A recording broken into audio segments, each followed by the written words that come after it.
Happy fall, everyone. I am finally feeling in the mood for this weather. Today, we are going to discuss essential oils, something I have been wanting to spread awareness about for a while now. Stop eating the oils! Anyway, what is so essential about these oils? What should they be used for? Besides making a lot of money if you are an MLM essential oil distributor? Just so many questions. So today we are going to be discussing essential oils, and I had the honor of interviewing frybaby. The interview was amazing and I cannot wait to share it with all of you. We will be serving up the tea, or I guess sniffing up the oils? Yeah? No? Anyway, we are going to have this amazing discussion where frybaby is dishing out all the facts about essential oils. Hello everyone, my name is Beth, or Queen of Spade. Please do give this video a like, subscribe if you're new, and without further ado, let's throw some spade.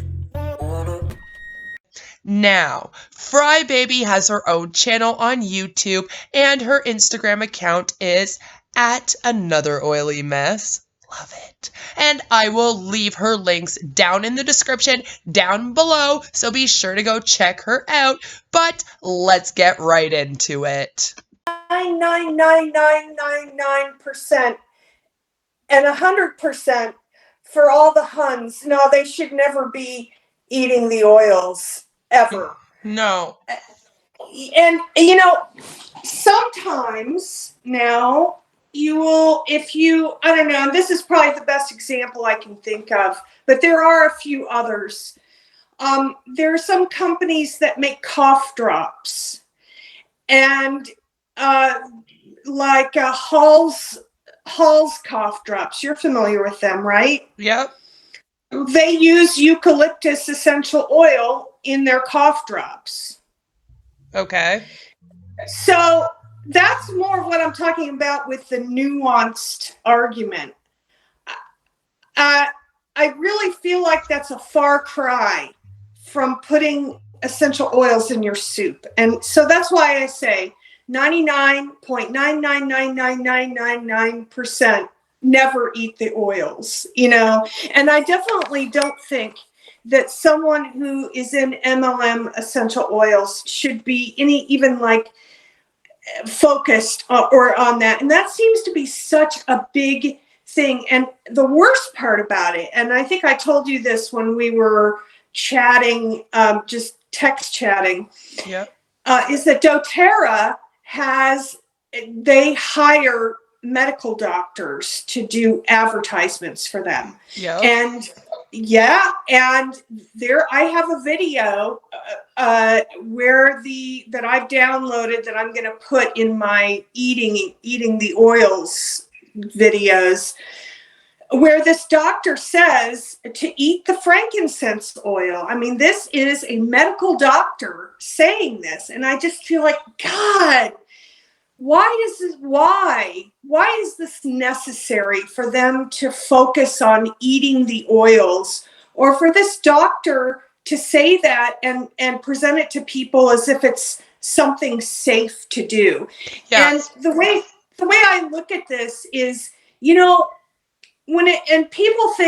get a lot of, in their minds, they feel, well, this is a doctor saying this. And so this is what these doTerra people, they start, they get this little mind worm. Well, but doTerra has doctors and they say to eat the oils. Mm-hmm. And this is the problem with appeal to authority. A medical doctor is not somebody who has any even mid-level expertise in botany. So, a medical doctor they know what they know. And there's a saying in science, you don't know what you don't know. Yep. So I really feel like to overcome this thing, especially, and I think it's really bad in doTERRA. I think more often in doTERRA rather than Young Living. Even Yeah, though it Young seems to be Living the is eating is more doTERRA. Young Living does it a bit, but I do feel like doTERRA really pushes putting it in your food more, especially. right. Young Living has a line of oils called their Vitality line, which are supposed to be edible. So yes, they do promote that, but I feel like with doTERRA, because they have hired people with MD after their names And that's the to key say. word you said, by the way, is hired. Because that's the problem with the MLMs and the ethics with these doctors, is that even in the supplement ones, they hire doctors and scientists, but it's not to actually be doctors and scientists, it's to do it for the company. So it's to prove the product's right if you're a scientist, and then it's to promote that the products are healthy if you're a doctor. So a lot of these doctors are people that, well, actually, a lot of them have really bad pasts if you start looking into a lot of the higher up ones in the MLMs. And then even some of them are doctors that maybe can't practice for whatever reason. So then they end up being the doctor for an MLM. And they literally get paid to say it's safe to eat the oils. Even if they know it's not actually safe, they'll still say it for the money that the company provides them. That's right. And that makes it I feel like it lulls the huns into this sense of comfort. Oh, they see the doctor, so they feel very comfortable putting the stuff in their child's mouth. I've seen huns take a bottle of oil and just dump it straight into their mouth. Yep. You And it's know? horrifying. You're like, what are you doing? Your kid is going to get sick. Why are you doing this to your child? So, one of the things that I'm going to talk about in my two-part video series about eating the oils is something that I think a lot of people don't, or in MLMs especially, they don't understand, which is essential oils are essentially plant poisons. Mm-hmm. Plants produce essential oils as a means. You see, plants can't get up and run away when a predator comes after them. That's right. So plants produce essential oils for a couple of reasons, and this is sort of a layman's explanation, but for a No, you're couple doing of it different. perfect. I used to work in lawn care and stuff, so I know a little bit of what you're saying. Yeah. Well, just so you know, part of my background is that I raise aromatic plants. I actually am a small scale distiller of aromatics. So I distill hydrosol and essential oils Yep. myself. Mm-hmm. So, as a farmer, I know, or, somebody who raises herb gardens, I know this stuff pretty Yeah. well. So, Yep. anyways, the thing about essential oils, the first thing that people need to always keep in mind about essential oils is that they are poisons. Okay? Plants do not make essential oils For healing. because for healing Yeah, purposes. that's No, right. they make them to ward off disease and fungus. So there's a saying in chemistry you've probably heard before, and that is the dose makes the poison. Yep. And what that means is, for example, a little fungus, let's say you have a lavender plant, and a little fungus decides that it's going to invade the tissues of the lavender plant. The microliter of oil that it takes to kill that fungus, that makes it a poison to that fungus. Now, if I were to come along and pick a lavender flower and smell of the flower, that same dose is not going to be a poison for me. Yeah. But a bigger dose will be a poison for me. And so it's the dose that makes the poison. And so the main point that people should always, always, always keep in the front of their mind, no matter what they're doing with essential oils, whether it's diffusing them or anything else, is that essential oils, they are poisons, and it's the dose that makes the poison. Now, I love aromatics. Obviously, I raise them. I distill my own Yeah, so you're hydrosols. not like anti-essential oil use. You're No, not like against them. You're someone that actually makes them yourself. that's right. Yes. And I've often online, when I run across huns that are marketing, for doTerra or Young Living, I'll say, are you interested in making your own essential oils? Oh Yep. no, doTerra and Young Living, these are pure and the highest quality. I've said, well, but wait a minute, I distill my own essential oils. Oh, what you have in your garden can't possibly be as good as, the purity of doTerra. I bet I you had it's better. some. Oh, it is better. Absolutely. Now, I had a lady not too long ago tell me that my essential oils that I had raised in my garden, and I forget which essential oil this was exactly. I think it was lavender, to be frank. I think it was, she said, well, our lavender is raised in these special fields, and in the area where it's The most it's native. purest. It's Yeah. native to that area. And so our oils are, because the It's the plants are best raised. place to grow lavender in the entire world. We found it, and that's where we do it. Right. And so your lavender isn't as good as our lavender.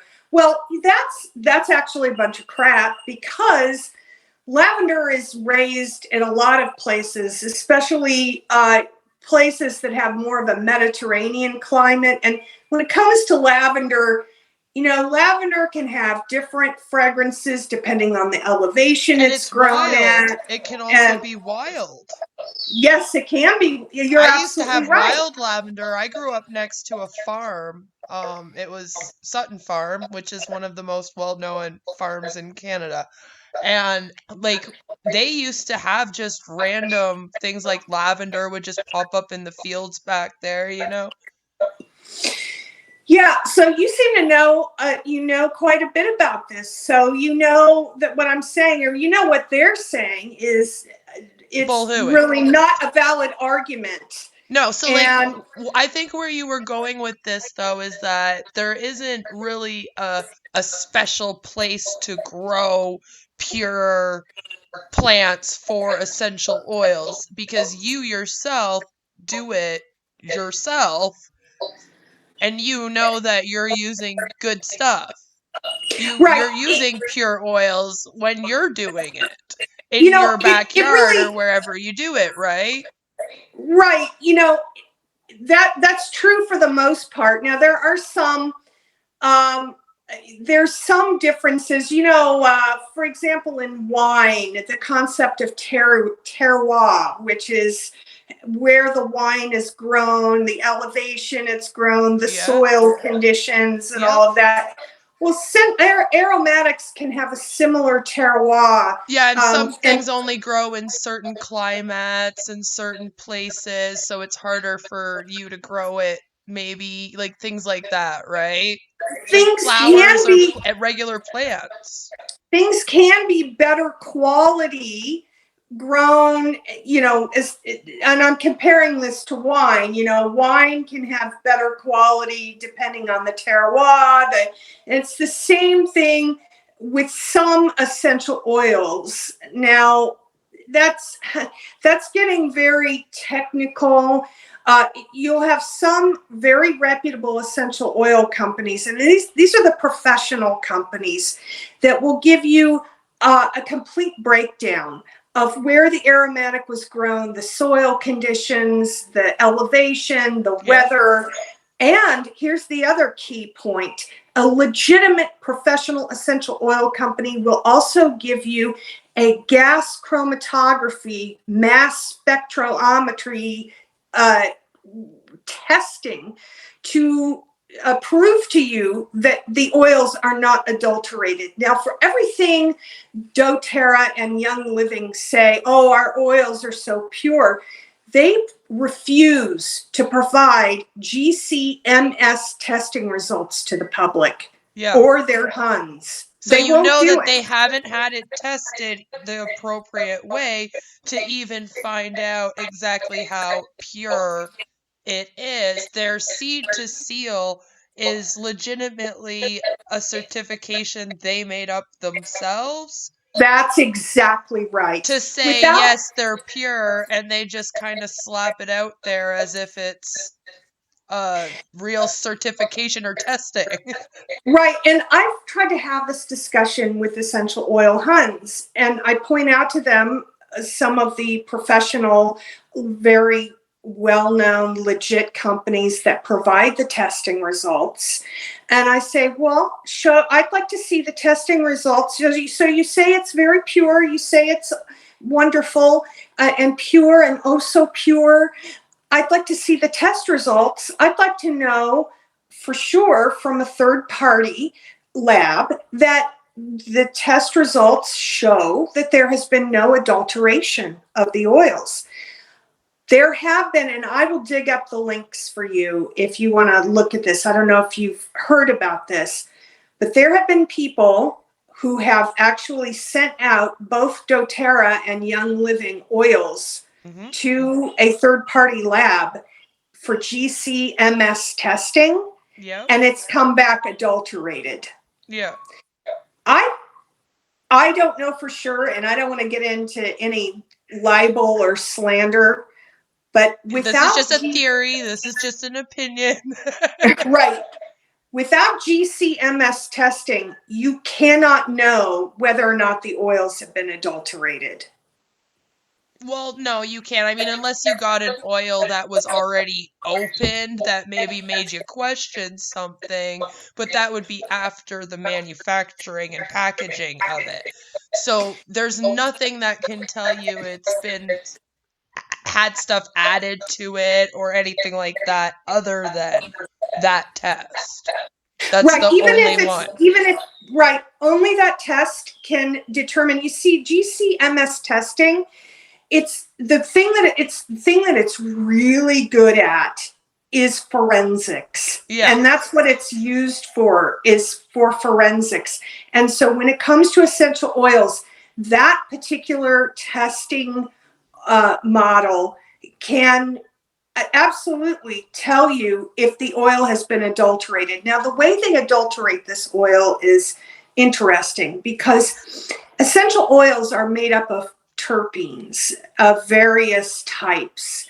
And these compounds can be replicated in a laboratory at much cheaper than if they were produced naturally from a plant. So the reason that an essential, quote, essential oil company might want to adulterate their oils is to keep costs down. So for example, lavender contains linalool, which is a terpene.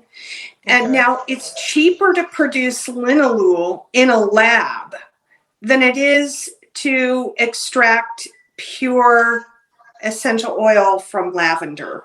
Okay. So maybe if I wanted to save some money, I might add a little lab made linalool to the mix, Okay. you know, and in that way they can bring down the cost of their oils.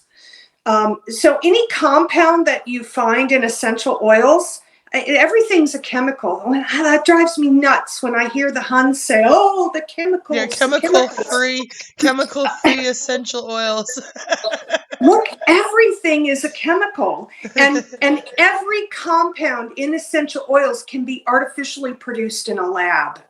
And that's kind of the problem, right? Because technically, if it's going to be a pure essential oil, you would expect it to be purely extracted from the plant, which was grown in the appropriate ways and the right soil, climate, all that stuff.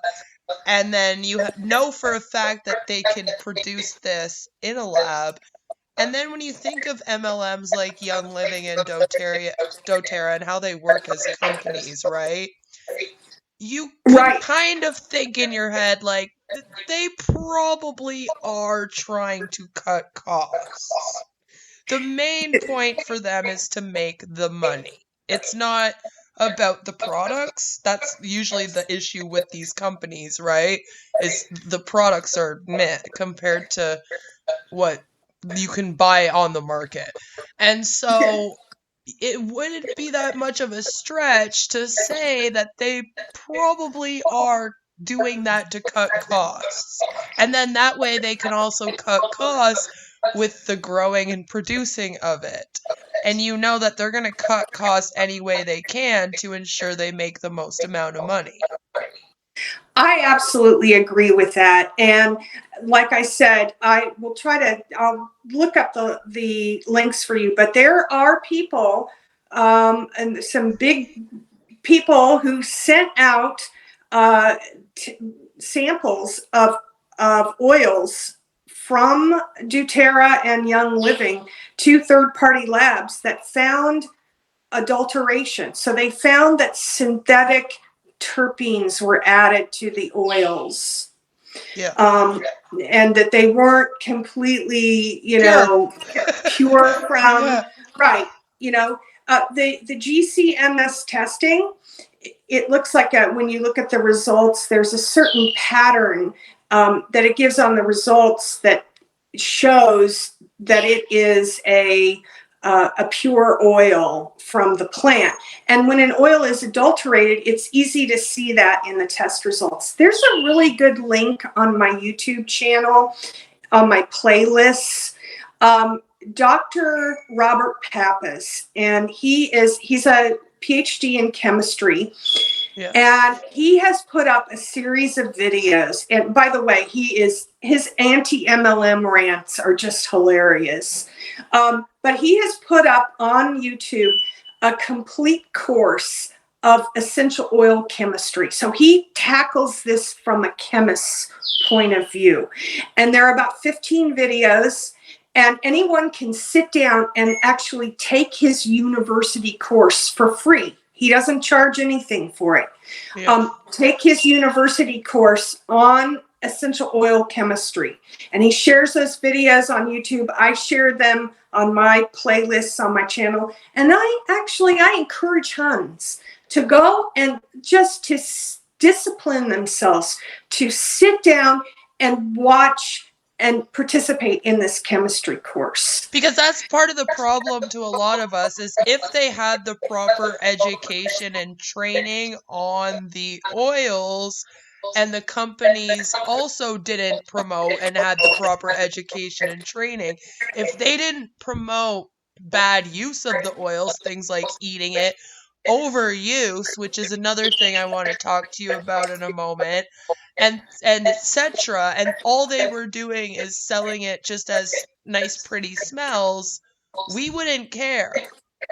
Right. It wouldn't get to us as much. We might be like, listen, it's an MLM, be careful, but it's the dangers of what they're promoting and doing that's bothering people like yourself, myself, the doctor. Right. So that's it. The educational material given by the MLMs to the MLM huns is for no other purpose but to sell the videos. I mean, the oils. Yeah, it's selling training instead of essential oil, like management, storage, production. Chemistry. They don't know any of that. They just know what's on the website. They know the marketing material like seed to seal and certified therapeutic grade. And none of these things have anything to do with what's actually in that bottle. Oh, have you ever asked one of them what it means and then had them have no clue? Because that's the best, is when they say, oh, my oils are seed to seal, and then you say, okay, so what does that mean? And they're like, It means oh so pure. That's I have asked that before. I said, well, what does this mean exactly? Oh, well, it means that it's pure and it's good. It's the purest and the best oils. But what does that mean, the purest? Yeah, What exactly. what They does it can't mean to break have a it pure down. oil? They have no clue what it means other than just that sentence. Once you try to ask them beyond that sentence, there's nothing. They have no clue. They don't know much about the production. When I ask them how the oils are produced, they literally give me word for word pretty much of what's on the website. How the website tells them the oils are produced, right? Right. But they don't So actually know it. They've just almost memorized what they're taught. that's right. And also what they hear from their uplines. And Yeah. that is when it starts getting really dangerous because you've got some uplines. And here's a perfect example. You probably watched the Unwell documentary on YouTube, right? Oh yeah, I'm watching it right now, reacting to it, and I want to just Oh, I throw can't myself wait to out a see your window reaction. every day. I already did the first one. It's already up. I'm about to Oh, do the second episode. I'm doing it episode by episode because it literally drives me that insane and people enjoy my reactions and I was like people will love this. But the essential oil one was the first one, right. Now, and what I it go was ahead. awful. It made me want to jump out of my balcony. Like, I was like, oh my God, it was so hard to sit through. So the thing with what I was going to say about that documentary and how the uplines train the downlines and this whole education thing. If you remember in the documentary, they had the lady who was that big upline Yeah. that claimed to cure her cancer Mm-hmm. with doTerra, and it came out, I don't know if you went through the Reddit postings on that, but it came out that she didn't actually have cancer. No, she That didn't. Everyone, we all do research.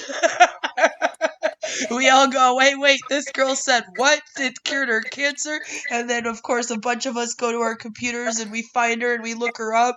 And then you start doing research. And yeah, apparently a bunch of people found out she never even had cancer. right, she had some kind of benign condition that, after she had the first treatments or whatever, can go away on its own. And by the way, cancer can spontaneously remit.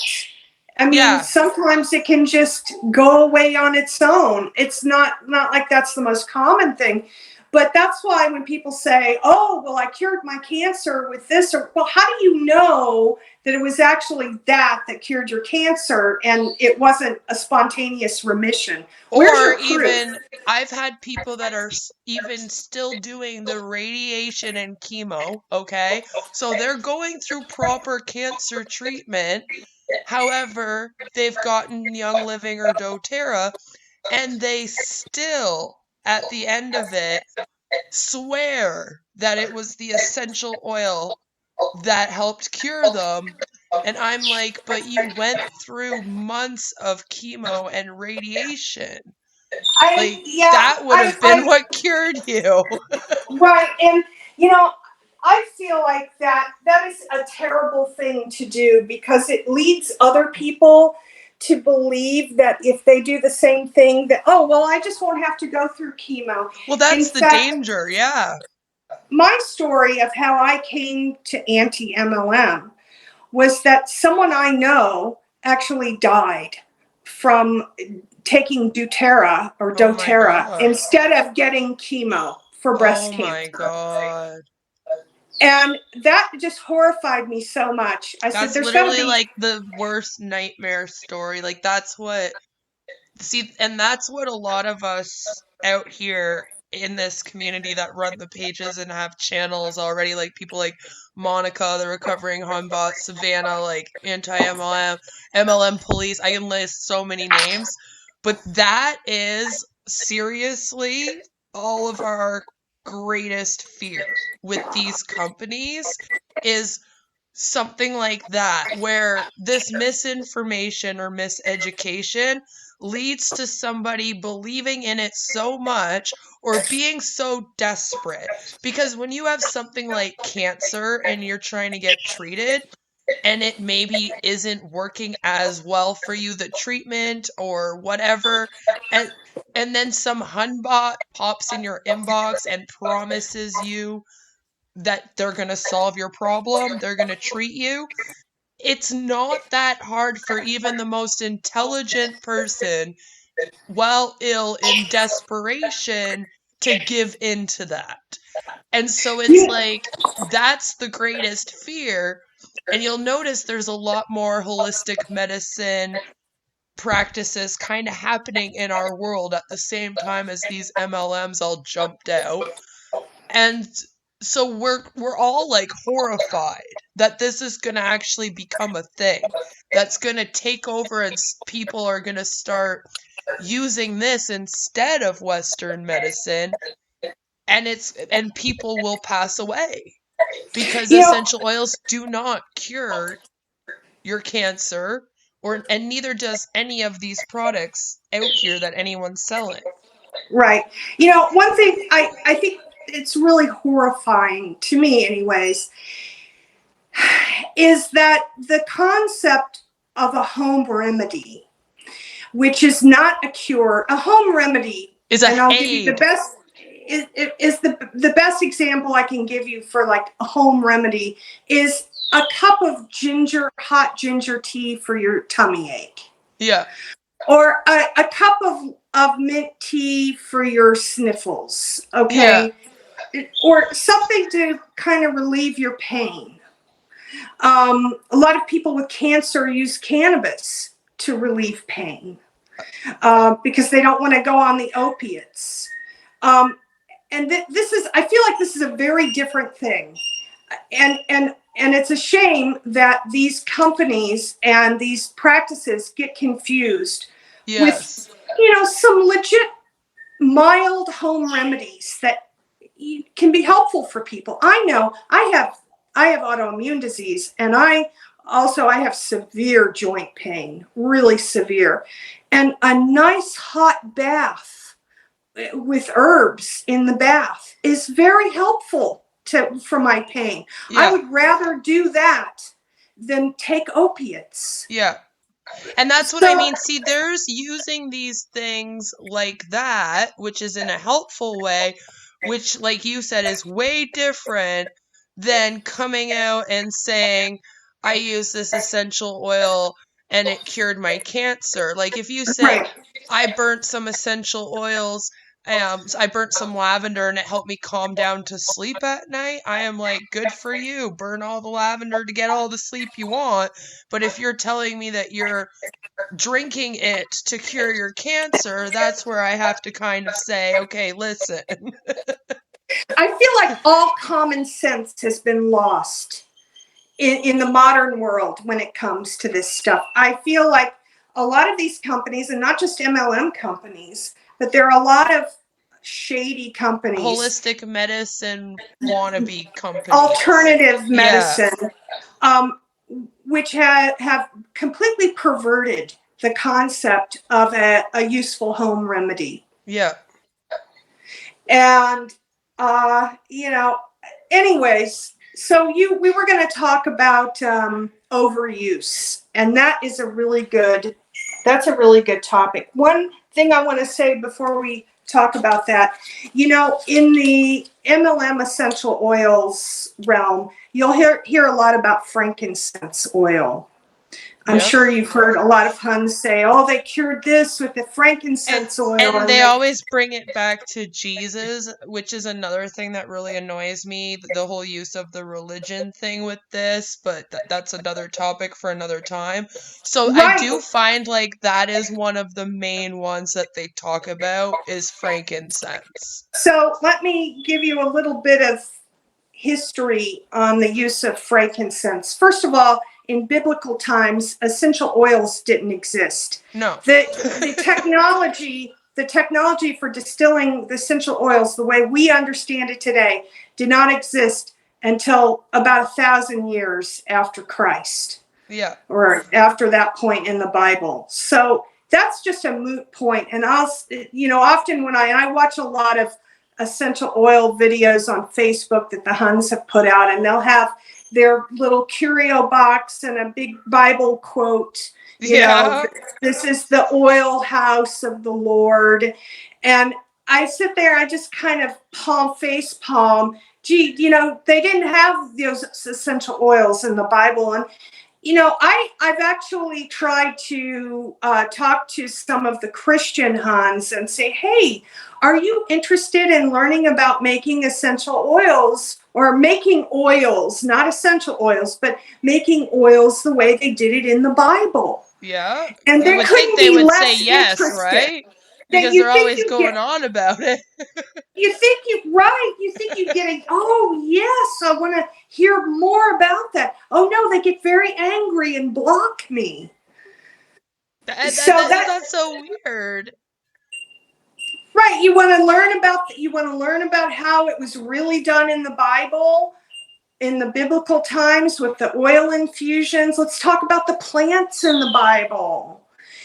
They don't want to talk about any of that. They just want to talk about, they want to put the Bible, they want to fit doTerra or Young Living into the Bible. You know, Young Living makes a new oil called Exodus. Yeah. So they really feed into this whole biblical thing. They With really do. Young Living, especially, is a little bit more religious than. See, doTERRA is more worse for the eating of the oils, but then Young Living is worse for the religious thing. And they always try to bring the Bible, like you said, into the oils. They promote the Bible like crazy. They'll use Bible quotes galore. They'll pray before team meetings. And to me, it's all a manipulation tactic. I would agree with that 100%. It preys on someone's, you know, very Deep sincere faith. religious Yeah. faith. And it preys on that sincere religious faith to make sales. Yes, For and that this. makes it way more cringy to me. And I think way more culty. These oil companies literally have started their own cults. Yeah, pretty much. I think in general, MLM is very culty, especially when you get to the teams and the uplines and the downlines. Oh And yeah, I did a whole 2-part video on the bite model. hey, And I we wanted to compared ask it. you. Yes, I saw that. I wanted to ask you. You said that you were in Scentsy. That's a little off topic. No, it's That not you. actually. It's pretty on All right. topic because it's aromatherapy, they claim. Right. So how long were you in Scentsy? I was in Scentsy for about 7 months. And I was in it really hardcore because my best friend joined and then I joined after her. She had been promoting it for a year before she even joined them, just as a customer. So we thought we were going to do amazing. But they also sell essential oils. Yes, I heard about that. I don't know much about Scentsy other than the candle melts. The other thing I do know about Scentsy is that before we bought our house, we lived in this condo, and the lady across the hall from us in our small town, she was a big Scentsy hun. Like, I think she was one of the big uplines because Yeah. she used to have Scentsy parties at her house all the time. And almost twice a week, I would say, these huge boxes from Scentsy would be delivered to her door. And I kept thinking, is she stockpiling Scentsy in her house? Yep. And I remember after she moved out that I guess they had to take a really long time to air out her apartment. Yeah, probably. She would open the door to her home, and I mean the smell. And I don't even know if she was using the wax burners or what she was doing, but it was this weird, very cloying kind of sweet smell, and it would go all over. It would, the entire complex would smell like this. It was strange. And her parties were very odd too. Like the Oh yeah, number of they're people. sales parties. So you have people over and then you basically just sell to them the whole time. You make them smell the wax melts. Now they do diffusers and oils. The only good thing I can say about Scentsy is that they don't tell you to eat them or rub Right. them on yourself.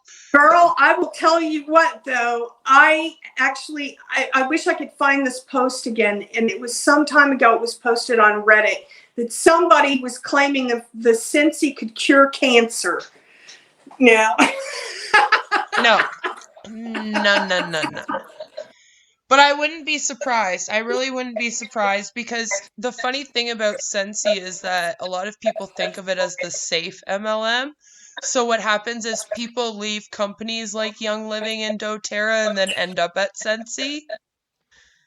I didn't know that. Yeah, because see, a lot of people for some reason they'll put together that doTerra and Young Living might be culty.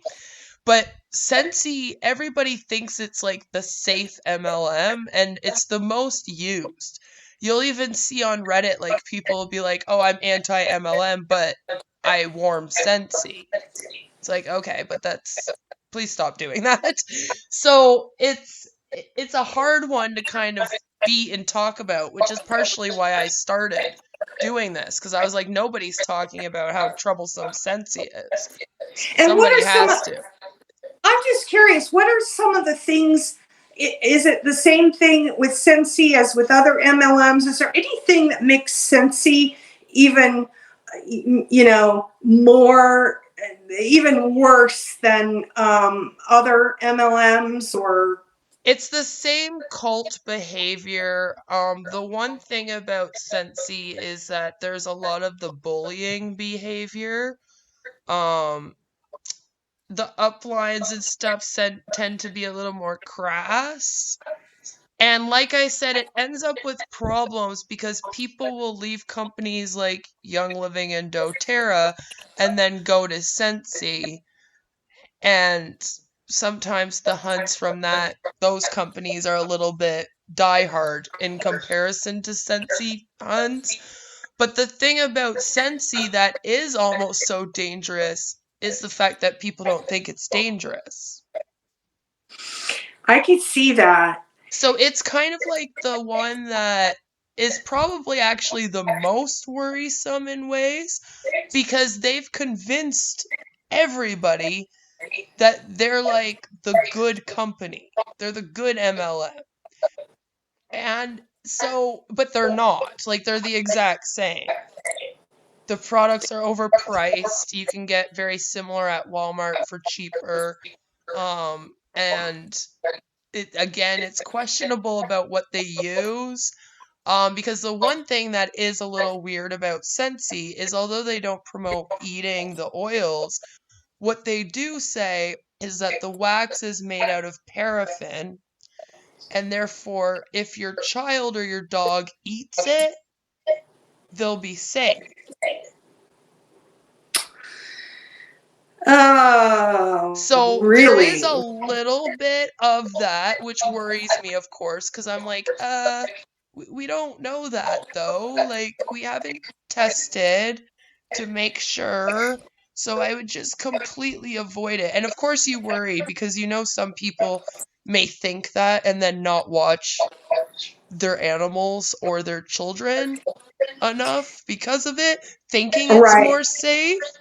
So it's like more likely to happen, and then it's probably not safe. So Yeah, there's that is that. very concerning because with anything, even if I were to buy a candle from Walmart, I would watch it like a hawk, or a wax warmer. I would watch it like a hawk And to make that's the other sure that. thing, right? They say, oh, you don't have to watch it. Like, you can leave your house and leave it on.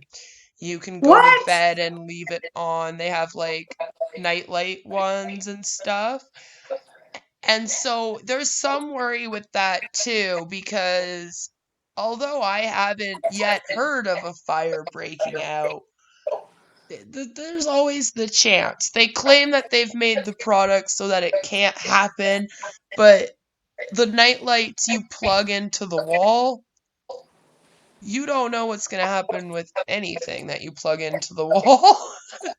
Right. You know what? Any product that's electrical has to be watched. It doesn't matter what it is. I'll tell you, a couple of weeks ago, my husband and I bought a toaster oven off of Amazon, a brand new toaster oven. And within 2 weeks, one of the electrical components failed and it caught fire on the Wow. inside. I Yeah. can't imagine just believing that I could just leave an electrical appliance going without any concern whatsoever. See, and that's the other worry. So like there are worries with the company, and then it kind of flies under the radar as being a safe company. So more people, and even people that are anti-MLM, buy it. It's kind of like that company, like I said, where people would be like, "Well, I'm anti-MLM, but I still get Scentsy," and it's like, "Don't do this." I can also see why maybe an essential oil hun from DoTerra or Young Living might go to Scentsy, because I'll bet it's a lot more difficult to sell DoTerra and Young Living products than it is Scentsy due to the price point. Well, The yeah, price point. exactly. It's a little bit cheaper, even the oils. They're not as die hard, so it's a little bit more relaxing. Because if you've ever, and I know you had to have seen some like of the trainings of these DoTerra and Young Living, Oh, I have. and so you Yeah. know they're like crazy die hard. And the thing about Scentsy is it's a little bit more relaxed in that sense, but they're all very much boss babes. Like, and it takes over your life. So they have a cleaner, they have bath stuff, they have, the warmers and wax, they have kids products, kids bath products, this Scentsy buddy for kids, they have stuff for your car. Um, so that's probably why that woman's place smelt so bad, because she literally uses it for everything. There's laundry soap as well, by the way. And that stuff would fill up an apartment building. I've When I was with Scentsy, I was in my home and it used to make my entire home smell like the stuff when I was doing the laundry with it. Wow. So like it is strong stuff, which is kind of the other worry, because as you know, the stronger it is, the more you have to question if you should be breathing it in. Yeah. I've gotten some candle wax from Walmart before just to test it out. Um, and I didn't think it was that strong. Maybe because it was cinnamon or vanilla or something.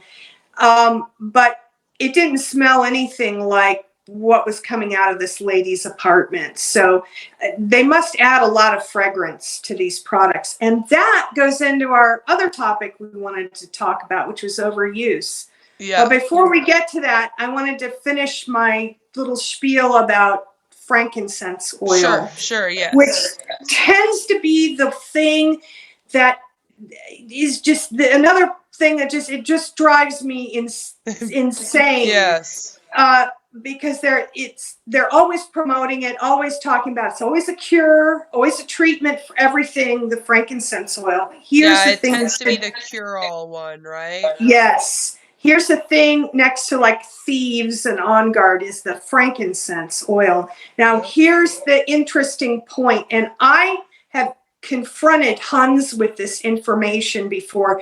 And again, they don't want to hear that.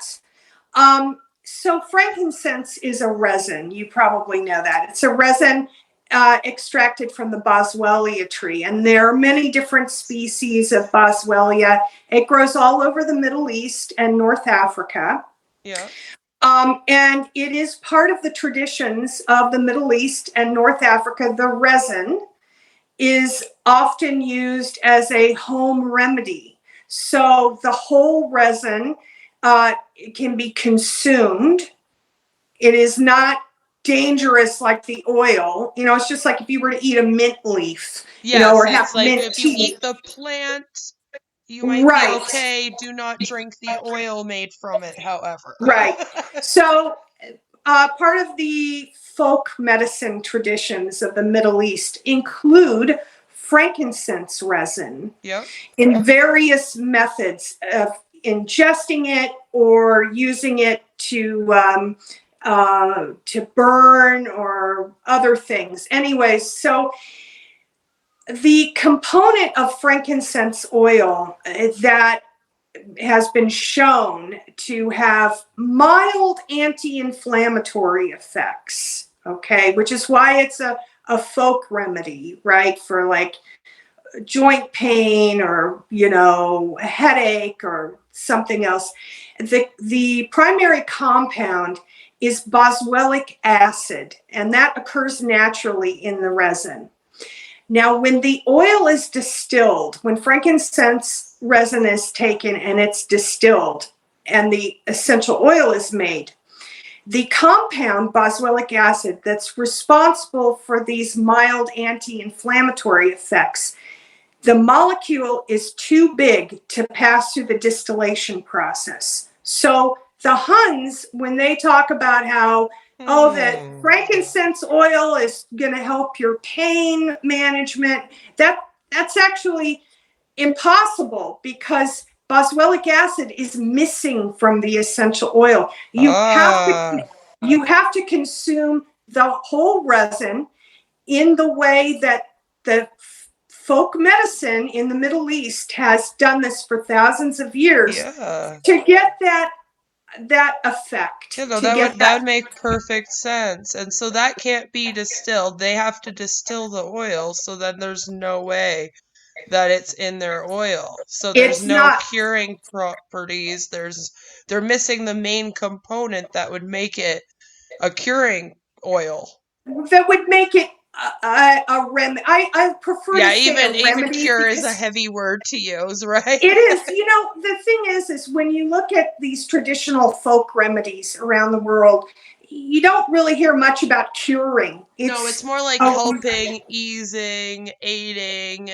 re, Um, you know, it's a home remedy. It's a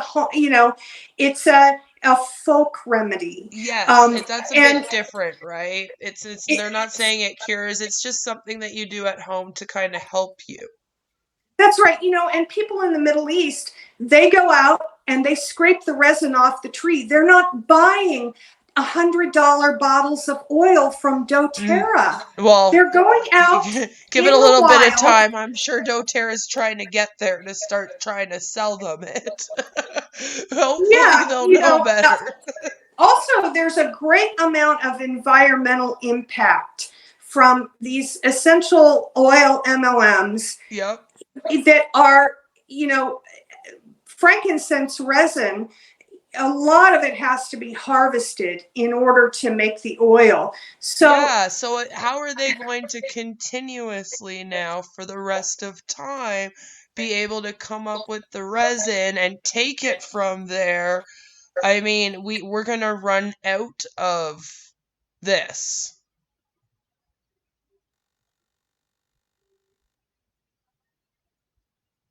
Hello?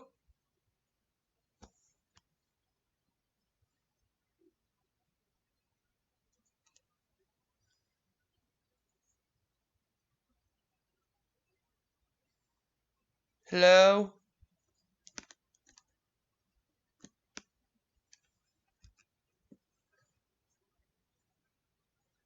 I can't hear you. okay, Hello? sorry, my That's okay. phone went off. Oh, I'm going that's to fine. ignore that for now. Right. So they're harvesting, they're taking a lot of this oil. They market it, doTERRA and Young Living, they market it as a supplement product.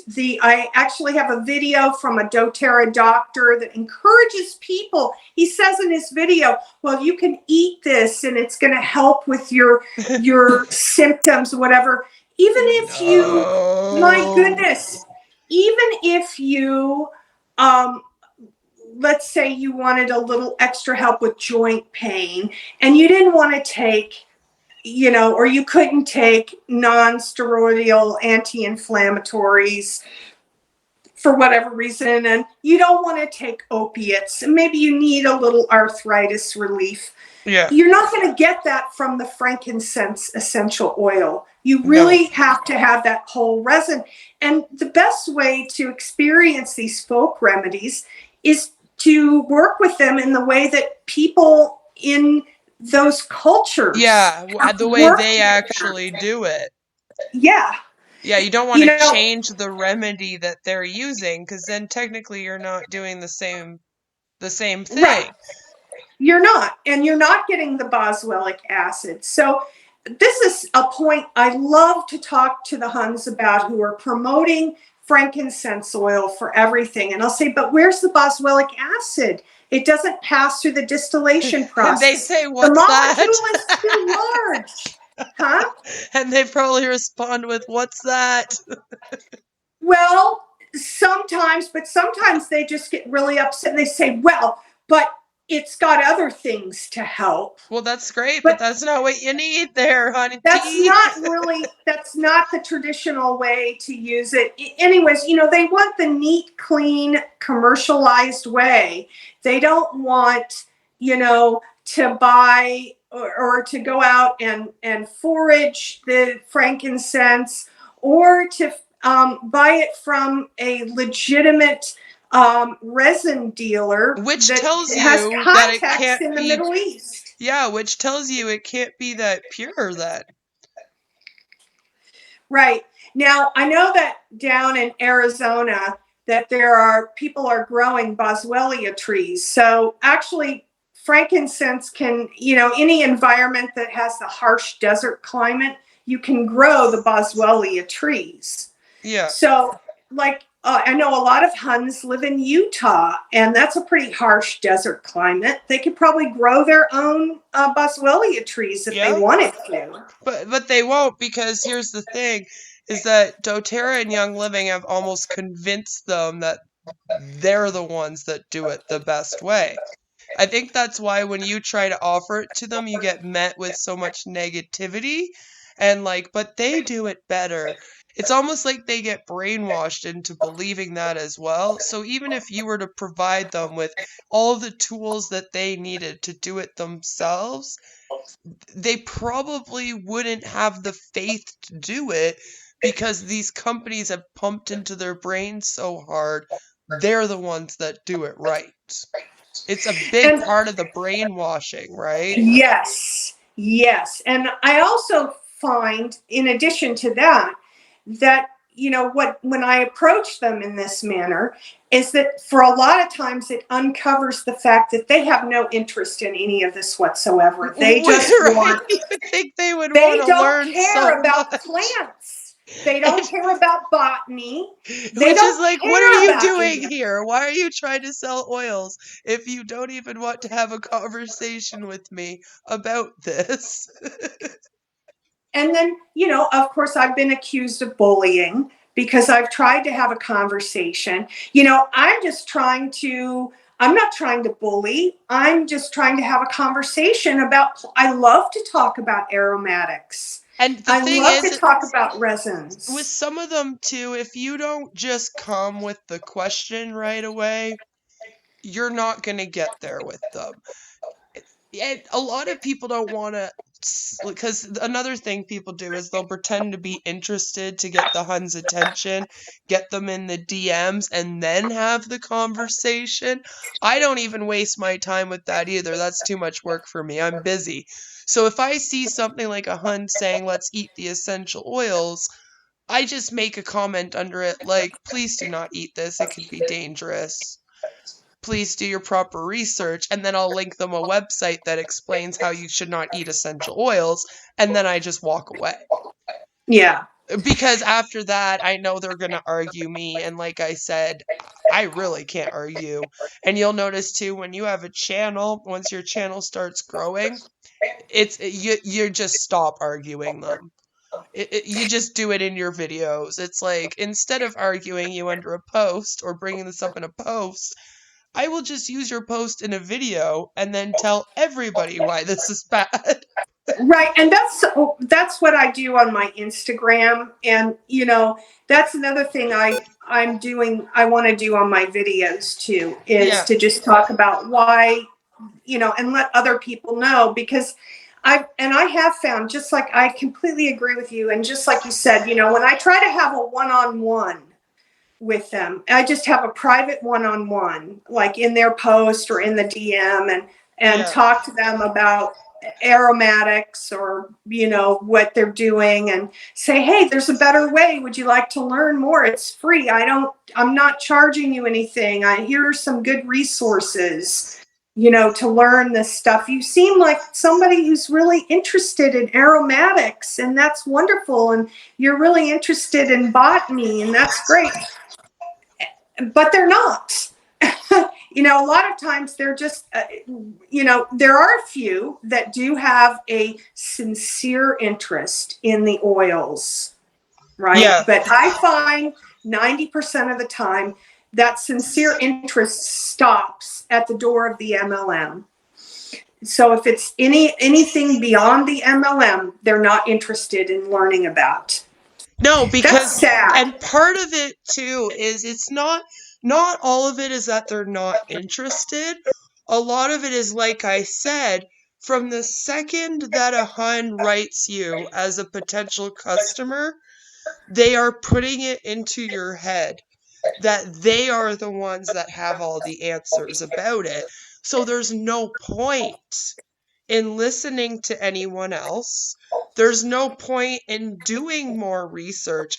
Like I was in ItWorks and Scentsy. Both of them sell essential oils. And I remember thinking when I got in there, because I am an educated person, but in social work and psychology, not in oils, I have some agricultural knowledge, but that doesn't mean that I know enough like you to talk about the oils, which is kind of why I have you on here right now. But like, and that's what I mean. I can remember thinking this to myself and being like, I can't sell the oils. I never sold oils with either of those companies. I never promoted the oils because I could never learn enough about it.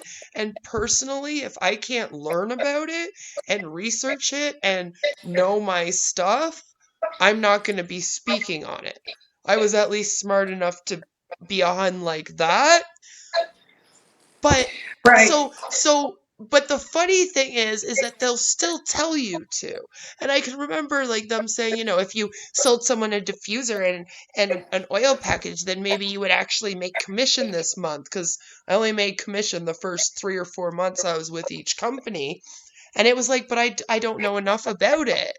So I don't feel comfortable doing that. Maybe I'll need to sell 3 or 4 warmers in order to sell the cost of a diffuser, but I can talk about the warmers. I know them. I can't talk about diffusers and essential oils. I have no clue about diffusing them in a diffuser. I don't know how they're made. I don't know any of that. And any research that I do ends up making me question these ones. So I don't know about that. Yeah, And I think that you know, some people I think that there are some people that just tend to get more sucked into the whole MLM mindset. I mean, I Well, know that's the I've heard thing you is, say that. if I had I've heard you, continued, I probably would have given in eventually. If I had yeah, stayed in the company for a year or 2 years, let's say, and I still wasn't making my sales and I was motivated enough thinking I was going to be doing this as my career, I would have eventually given in and been like, okay, whatever. I know I can't learn everything I want to learn, but like other people sell it and they obviously don't learn it all. So I'll just say what the website says. And that's why I there you said go. I find that with a lot of the Huns that whenever I'm asking them the information, like I've asked you lots of information here and you've been able to speak to me based on your own personal knowledge and what you know. When I ask them, I get almost like a robotic response. And it's very much what the website says. So it's basically, or what their training has put in their brain. It's always the same thing. The exact same things are said to me by all of them across the board. So I know it's not their own mind coming up with it. Right? Right. It's something that across the board, they're all basically told, this is what we do, this is what you need to say, and this is how you sell it. Go have fun. And then And they that's the knowledge they use. and they're not really interested in reading any texts beyond what they've, beyond the company brochures. They're told not to, because they're literally Oh, told, basically, it's like, if you're a doTerra hun, for example, even in the trainings, the head uplines will say things along the lines of, well, you know that we're the purest company, and you guys all know that we're the ones that make it the best. And it gets repeated so much, and it's so culty, that you almost get into this mind frame thinking that they're all right. It's like, oh, well, okay, I believe that this is the best company. I mean, I am working for them here.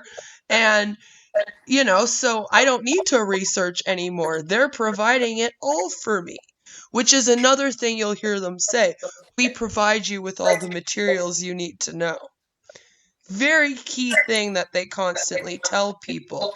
And that means we provide you with all the research, and that's all you need to know. That's that's what it not it. actually translates to, is we provide you with everything you need to know to run your business, as in, here's what you're supposed to know. This is Right. it, and this is what you're promoting. The end. If they If you ask a question in one of the meetings, like let's say you get smart, right? And you do go off and you do some research, and you come back and you ask that question to an upline, you get the same rhetoric as what you get when you're trying to have conversations with them in comment sections. So then even as a downline, you don't get anywhere.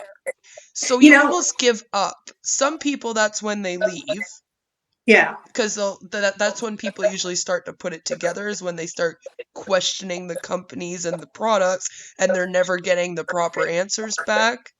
They realize that they're being dodged, and then they go, oh, okay, maybe this is not something I want to do. Or they end up falling right into it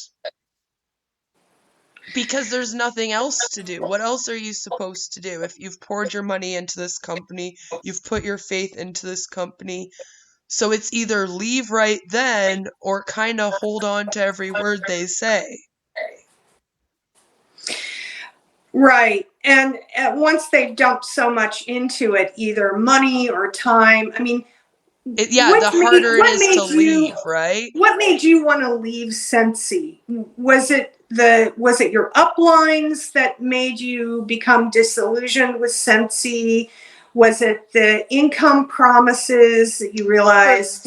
For me, it was a mixture of a couple things. So what happened is I joined with my best friend, and she and I did it really hard together for about 5 months straight. But our relationship became very sensy.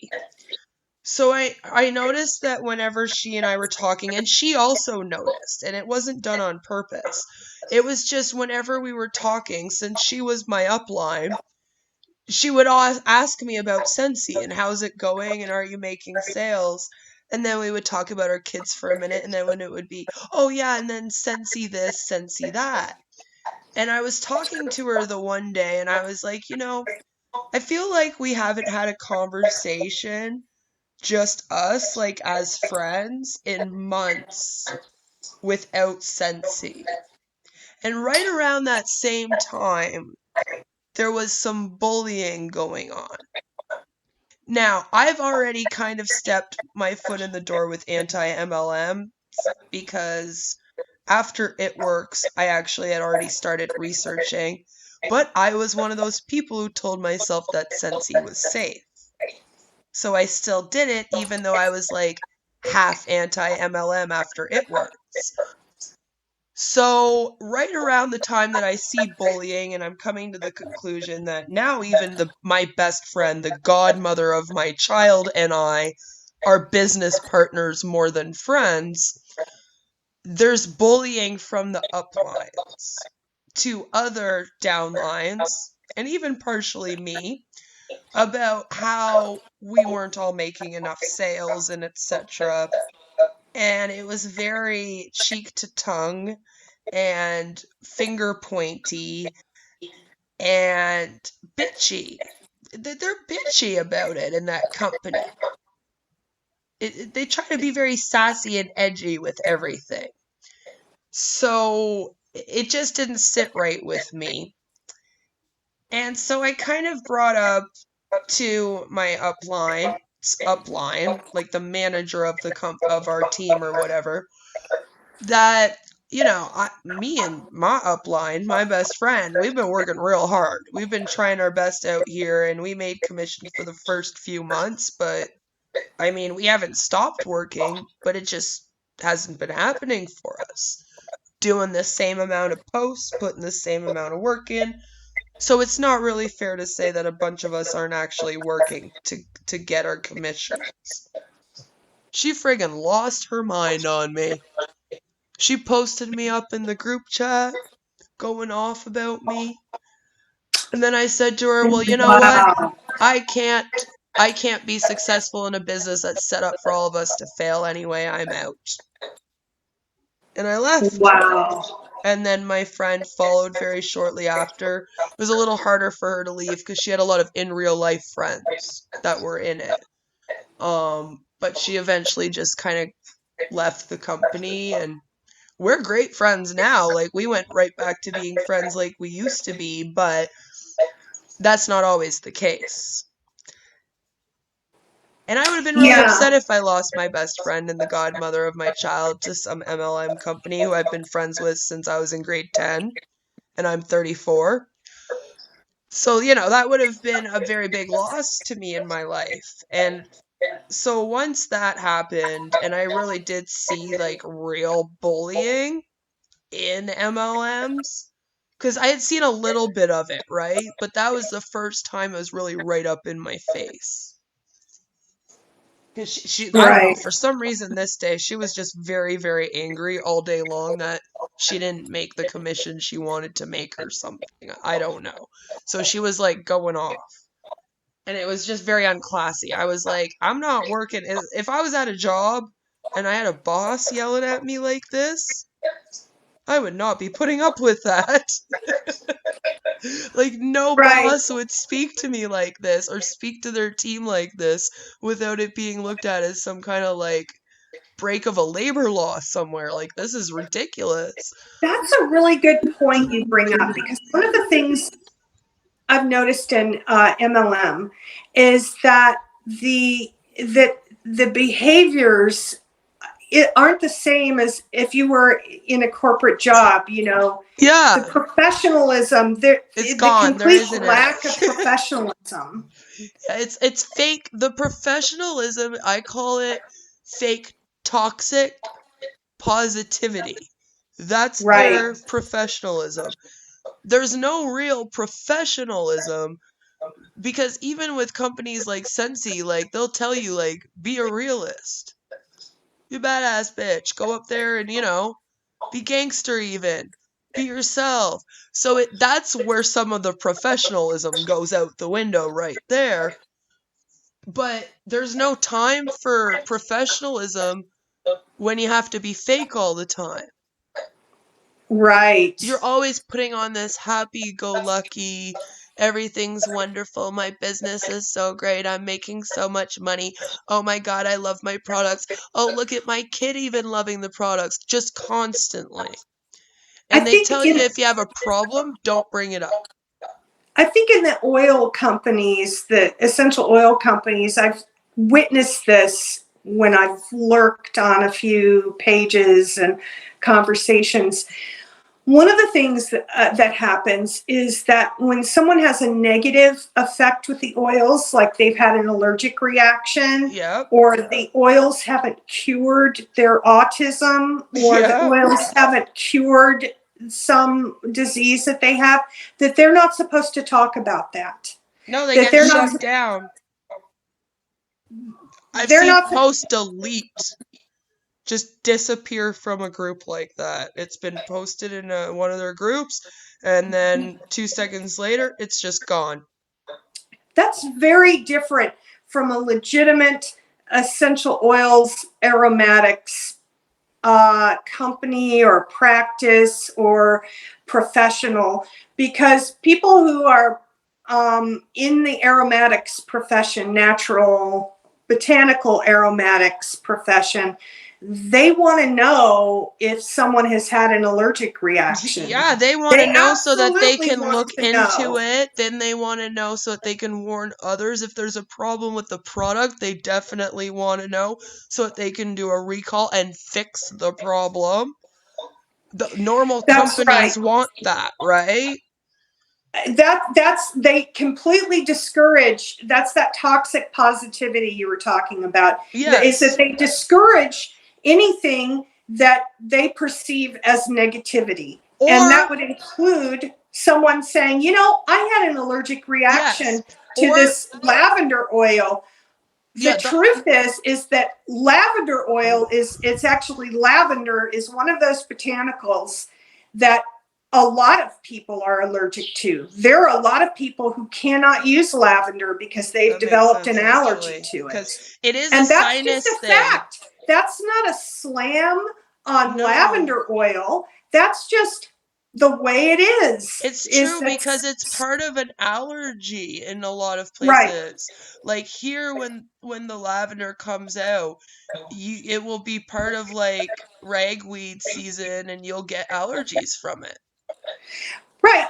It's just like, it's not something, oh, we can't talk about that. But in an MLM, oh, we can't talk about that. We can't Yeah. talk about it. And I know it was in that Netflix wellness Yep. video where that woman at the end, Stacy, had that allergic, she had the autoimmune reaction and Yep. allergic reaction to the essential oils. That she gave And herself from overuse as well. that's right. We're going to talk about that. Yep. There's also another point about overuse beyond the giving yourself an allergy. By the way, I don't know if I told you or not, I have been anaphylactic since I was a child.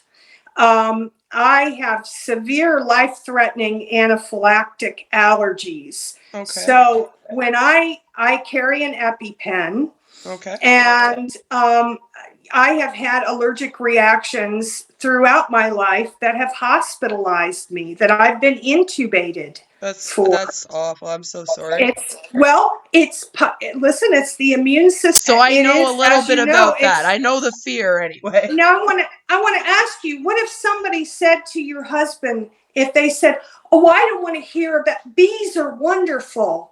Don't talk about your allergy to bees. You're a bad person." That's negativity for you to talk about being Right. allergic to bees. Or This imagine is if they this said the other thing, which the other thing I see other than them just completely ignoring it is they'd say something like, "Oh, well, you must have just misused. You must have pissed off the bee to get it to sting you, and that's why you're allergic. It's all your fault. You did it somehow." right, that this is, you haven't been cured, or you've had a bad response to the oils because you used them the wrong way. Yeah. That's another thing I hear from oil huns when people try to talk to them about some sort of negative experience that they've had with the oils. Instead of embracing that as, oh, well, I want to make sure now, from now on, that any blend I make for you doesn't have lavender in it. We're going to make sure that you don't have any lavender in your home or in any of the blends that you purchase from me. You know what? I would get fired from Young Living or DoTerra if I joined as a hun, because I would be telling people not to use the things that they had sensitivities to. But see, and that's the thing, is that that's what's so funny about it. I feel like when someone has a reaction to the oils and they go to the huns, and then the huns turn around and they say, well, you didn't use it properly. I'm over here looking at that going, but aren't you the ones that tell them how to use it? Yeah, it's the logic is astonishing, or the lack of is really astonishing. And that goes into this overuse thing. I think this is a really good topic for us to talk about next, because Yes. I have a lot to say about this. The Yes. first thing I want to tell you about overuse is I want you to Google a term on after we get off of this call on called olfactory fatigue. This is an actual medical condition. It's not necessarily dangerous, but olfactory fatigue it happens to everyone. It's part of your olfactory system. If you are exposed to too much fragrance too frequently, you become desensitized to it. So, one of the things with olfactory fatigue, now you will see if you look on the recipes that doTerra and Young Living, the corporate office posts all these recipes. Yeah, recipes, I know. Right, for people to make roll-ons and different things. And you'll see that in all of these recipes, anywhere from 20 to 100 drops of oil are used in just incredible amounts of oil. Now, I understand, I believe the reason that doTerra and Young Living do this is because they want to sell more oil. Yes. So the quicker they can get you to use your stash, the more you gotta get more. You got to get more. That's not the way aromatics should be used. No. With that kind of overuse. And it gets to the point, I think a lot of these huns, that they use a lot of oils. And I'll see the huns post recipes themselves. I just saw a recipe the other day. I was just astonished. It was a blend of 5 different essential oils, and each oil was 20 drops in a carrier oil that was about 10 milliliters. So the carrier oil was actually, after they finished making the recipe, it was actually over half essential oils and just a tiny bit of carrier oil. Now, how much would you say to use? Like, if you were going to use an oil, how many drops would be like the most to put in? If I were mixing 5 essential oils in a 10 milliliter dropper, like a 10 milliliter roll-on, I would use 1 drop per oil for a total of 5 drops in a 10 milliliter bottle. And that would seem like a lot of drops for a 10 milliliter bottle, right? 10 like you probably wouldn't put 5 oils in there even. 10 milliliters is 2 teaspoons. A drop, okay, so a milliliter, so there's microliters, milliliters, and then that's the metric, and then teaspoons. So just to give you an idea on the teaspoons, 5 milliliters is the equivalent of 1 teaspoon of oil. Yep. Okay, so now another problem with essential oils, of course, is when you're going by drops, generally the person making a DIY preparation at home, they don't have the equipment to measure microliters. So a drop of essential oil is measured in the microliter. So 1 milliliter, that's probably, I'm trying to calculate off the top of my head, maybe 0.05 of a milliliter, 0.005 of a milliliter. It's not that much, one drop. Yeah. But in 2 teaspoons, 5 drops of essential oil is probably going to be 0.05, 0.05 microliters. Yeah. I'll try to do the calculations later and send it to you.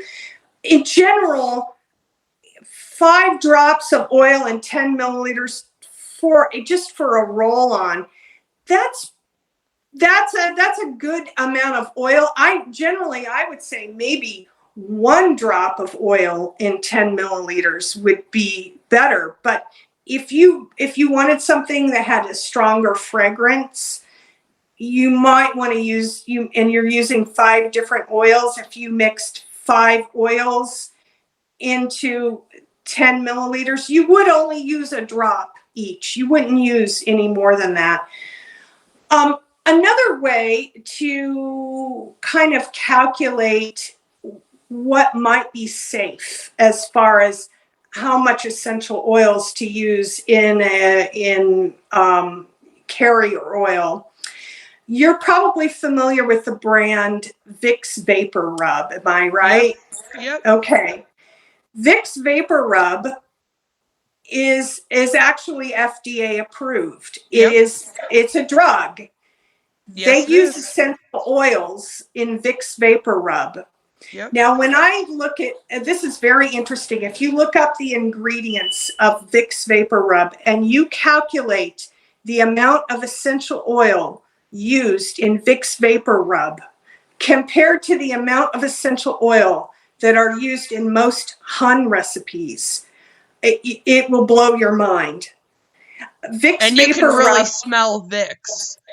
And Vicks is approved by the FDA. So you know that it's been through testing to be safe. Yes, so it's safe. You know that it's safe. And that's the other thing, is that a lot, like these MLM products, none of them are approved by an FDA. None of them have been tested. There is no approval of them.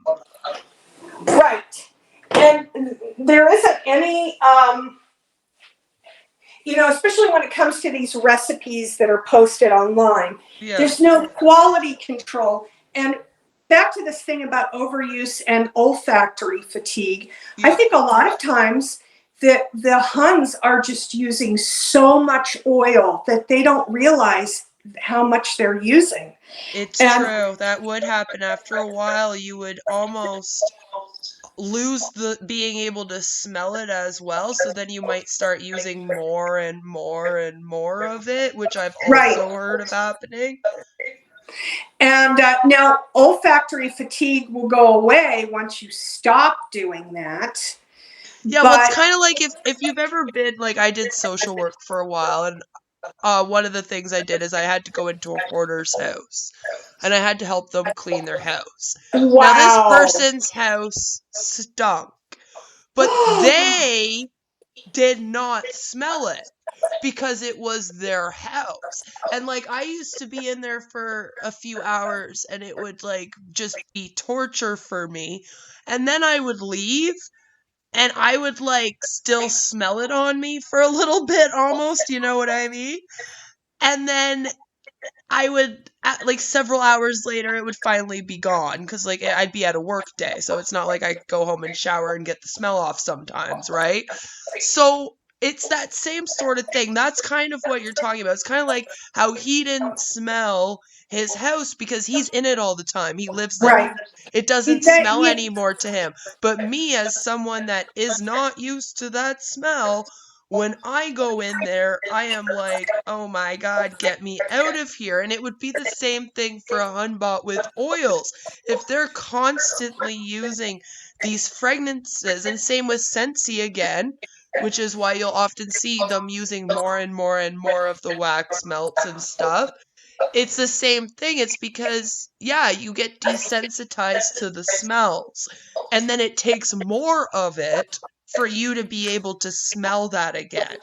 So if did you they get used to a scent and you want the same scent and you're continually using it, after several months, it won't smell the same as when you first were using it.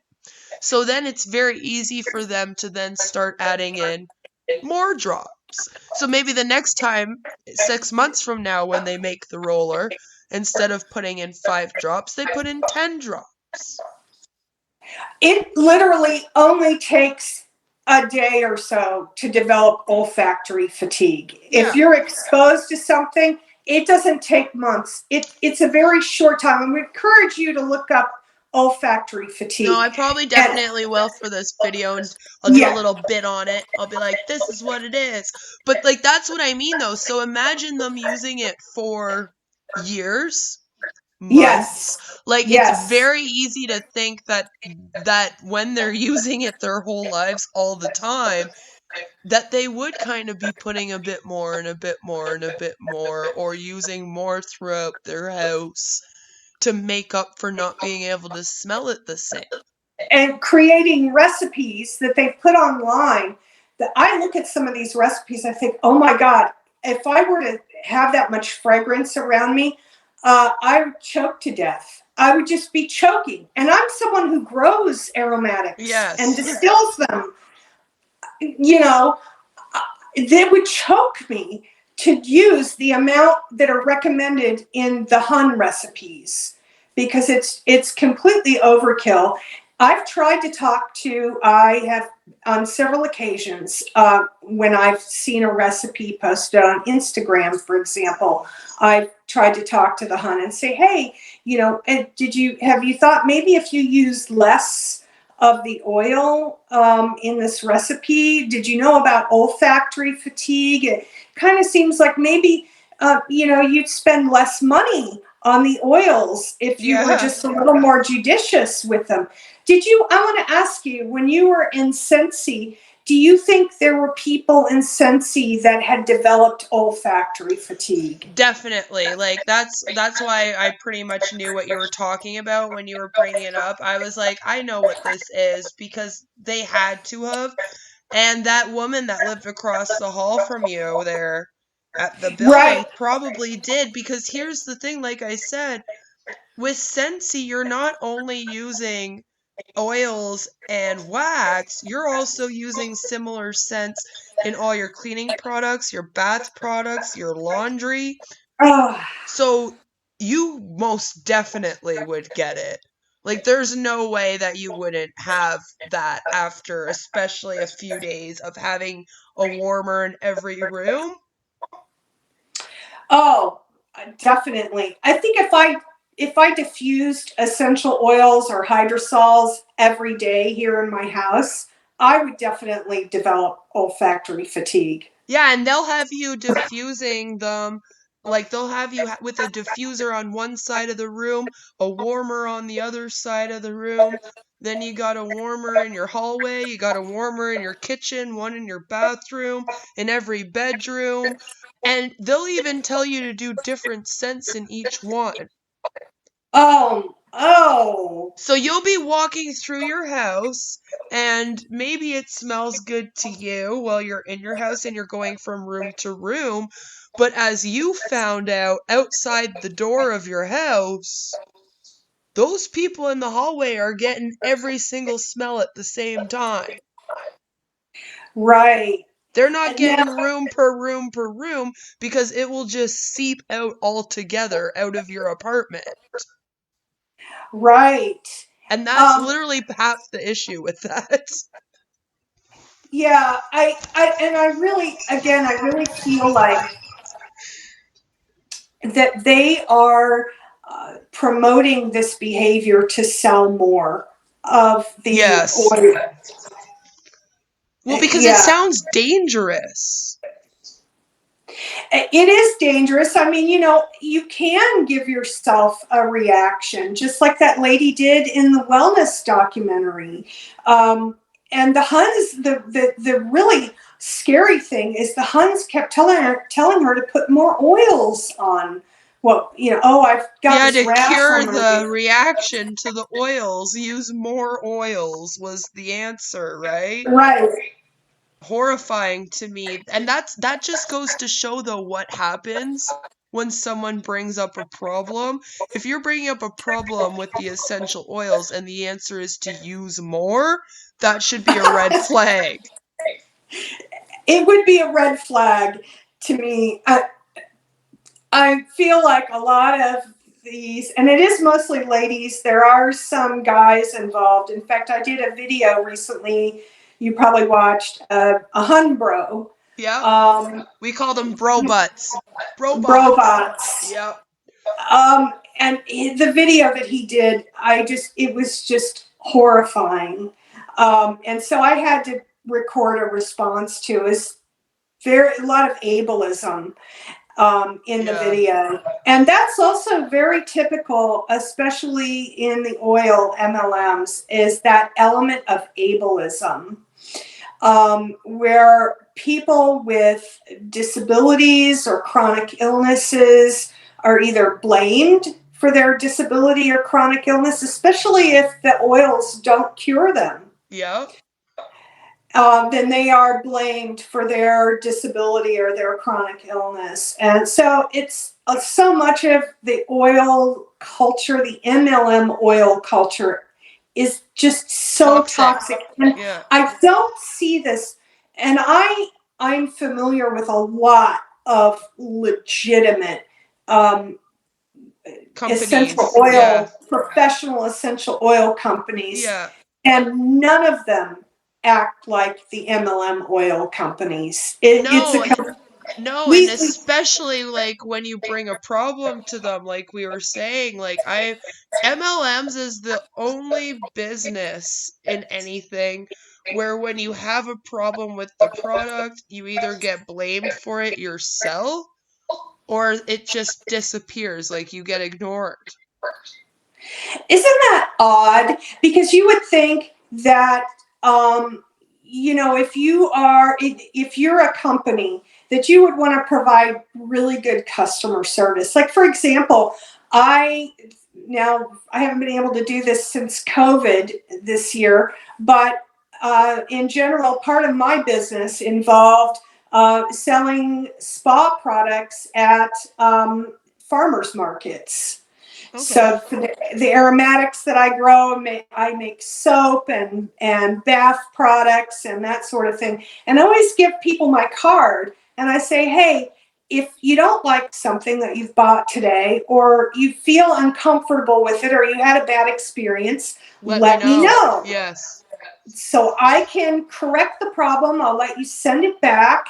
I'll send you something else if you want it. I'll refund you. It's all about making sure that the person who bought the product is happy. Right. You know, always do a patch test. All legitimate spa companies or spa makers, spa crafters, essential oil companies, they will tell people, do a small patch test before you use this in your bath. Yes. Do a little patch test. I never hear this from essential oil companies. No. To tell people to do a patch test. It's really, and I don't think. And here's the funny thing about that is I feel like you're talking about this from the perspective of someone that knows the oil companies and knows how they run, and you also sell products of essential oils and you're talking about your own customer service.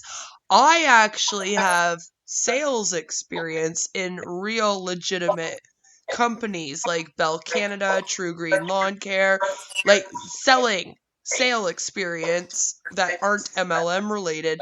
And it's the same thing. Even in sales, you are usually taught it's all about making the customer happy, finding out what problems they have, and trying to help them through. And if they have an objective or they have a question or if they ever have a problem with the product, it's up to you to make that right. That's exactly right. And that does not exist in MLM. No, so even from a sales, it's not only just like how the like essential oil businesses or supplement businesses or makeup businesses run, it's also even in the sales tactics that they fail there. You'll never have a sales company or someone that has a group of people doing sales for them telling the people on their sales team to not listen if they approach someone that, even if they canceled. We used to call up and go show up at the doors of people that had canceled services to ask them why they canceled, how can we make it better for you, how can we make it right. You would And never see you that in an MLM. you never did that with any of your Scentsy customers, right? No, and that's what I'm saying. Like the whole process from the selling to the customer relationship to how you would run as an essential oil or supplement or makeup business, it's all wrong all the way up to the top. Yeah. There isn't a thing that they're being taught that you should be taught in sales. So they're not being taught proper sales techniques and stuff. They're not being taught how to properly run a business and do customer service. They're not taught enough about the products. So then how are they supposed to be successful? So we can agree that MLMs are simply pyramid schemes with product insertion. Well, that's what I've been They don't saying for a long time they don't because have any other similarities with legitimate businesses. no, and the other thing Yeah. is that they also recruit. And I've worked in sales before, and I've even worked for companies. Like at True Green, if you bring a friend on to work at the company as well, they'll give you a little bonus and you might get a little percentage off the guy's first commission check, right? After that, though, you don't make any money off your friend. It's just like a thank you for bringing us a salesperson because nobody wants to ever work in sales, so we need people. Right. Here's That a sounds more thank like you, but then it ends there. There isn't that no sounds like yeah. like extra thing, and also I don't have to do it in order to get my commission. And I don't Right. make more commission by bringing on my friend. They just give me a little thank you of a little bonus and then a little percentage of his very first check, and then after that it stops. There's even some affiliate programs that kind of run like that, Yes. I was just right? going to mention that. I was And just I going to actually mention did a video on earthly wellness recently. And earthly wellness is an MLM. It's an anti-vax alternative medicine MLM. And they try to fly under the radar of being an affiliate program, but they're an Ooh. MLM. So I've been getting into these discussions lately, especially about the difference between a normal affiliate program and what these companies do. MLMs, right? It's not the same. No, it isn't. And you know that Amazon has an affiliate program for webmasters. So if you put up links, if you join Amazon's affiliate program and you put up links to products on Amazon's website, you get a commission if people buy the products, if people follow the link from your website to the Amazon website. So, in fact, affiliate marketing is very much very different from MLM companies. I Yeah, don't because think you there's don't any. have to sign up the people that click on your link. No, I That's don't. part of the difference. That's right. It's people follow the link. If you are an Amazon affiliate program member, you post, okay, I buy this. Here's this product I'm recommending. You can buy it at Amazon. Disclosure: I am an Amazon affiliate. And then if they want to buy the product, they will Get go it to from the the link. link, and it's not even your link necessarily, right? No, it isn't. And that's the other difference is that when you're with an affiliate program like this, you don't usually get your very own e-suite or website link No. because you're sharing off of the main website. So what you're actually doing for them is they're kind of hiring you as their marketer. Right. Right? It's That's more of a marketing for them. It's like you post up and recommend to your friends. And then when they buy it, we'll give you some of the commission from it as a thank you. That's affiliate.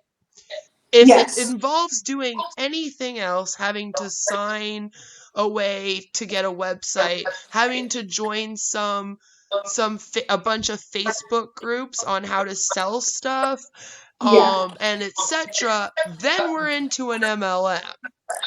And Right. that's And what there's Earthly does. They give you a website, you have an e-suite, you have to join Facebook groups, you make more and more commission the more you buy, and then they have 7 tiers to climb up. on Amazon affiliate program, there aren't any tiers to climb up. Exactly. I think if you refer and a certain number, like you go over a certain amount of sales, your commission gets bumped up, but if a little bit.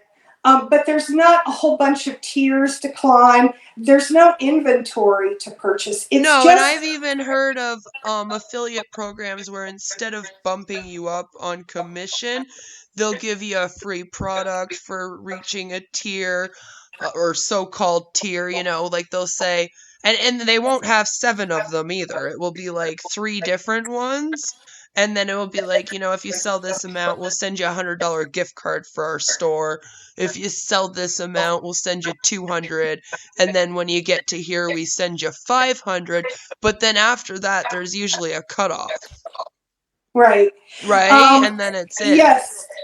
At Amazon, to their credit, they have a really, I think, I like to use this example when I talk about affiliate programs. I have been an Amazon affiliate for my various websites over the years.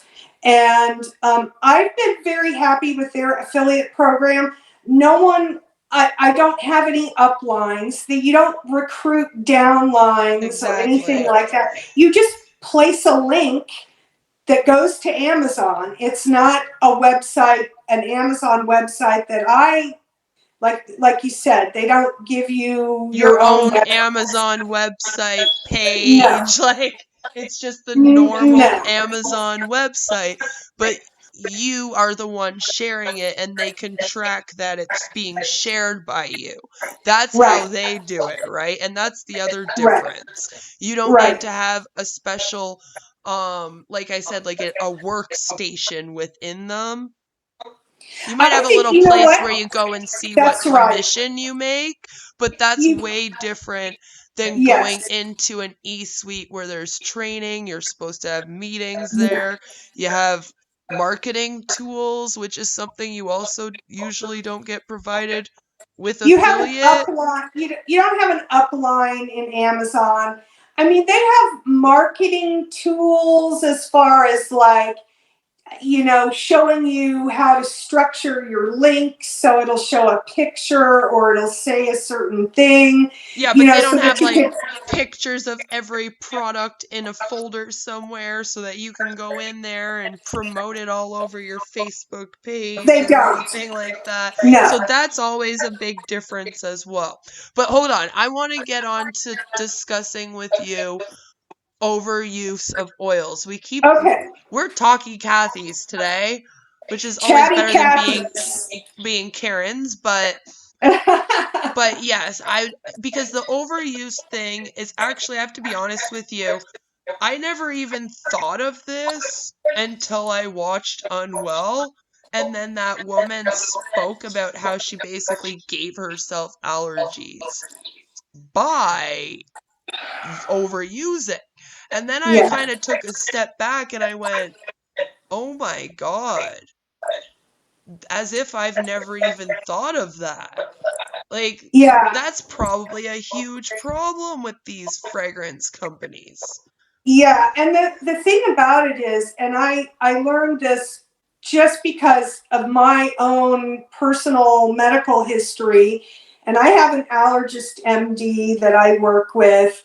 Um, the one thing that allergist MDs tell people is that they can't predict how your immune system. So before you even get into essential oils, even if you were to go to an allergist MD and say, am I allergic? Is this the doctor is going to tell you, listen, we can't, the immune system is unpredictable. Yeah. It does whatever the hell it wants to do, and we don't have any way to predict Well, I'll give you an whether or not. example. Um, I have complex post-traumatic stress disorder. I've had it since childhood, and because of that, I am usually, my body is pretty tense, and I feel stressed all the time. Not like stressed enough to pull out my hair, but it is a mental health condition that makes you just a little extra stressed on your body.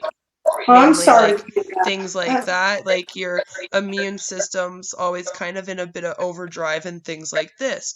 Because of this, though, now in my adult life, I had a very stressful childhood, very stressful 20s. I'm in my mid 30s. Everything has calmed down for me, and it has been since my mid 20s. But now I'm actually allergic to stress. So if I am having a really rough day, I will actually break out into hives. And that's because you can actually get allergic to something like that. And it's kind of like I got allergic to overuse of stress. And this is why I kick myself for never thinking of it with the oils.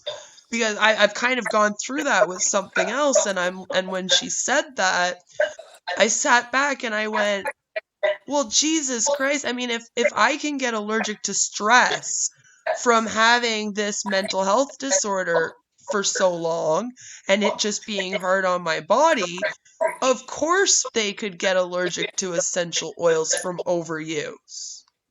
Your immune system can get revved up for any reason or no reason at all. Yeah, A doctor, an allergist MD will tell you that they simply cannot predict when this is going to happen, which is why people who have anaphylaxis are given need the EpiPens. EpiPens. Yeah. Right, because there's no way for a doctor to predict the reaction. So this lady in this video, she seemed very sincere about her life, and very sincere about her practices, and it made me very sickened to my stomach that it seemed like there was no empathy for her, Yeah. that these huns were so tied in, so brainwashed by this stuff, To that they had selling it. lost their ability to Yeah. have empathy for a fellow human being. It was one of their own, too, which is another thing. You have to remember,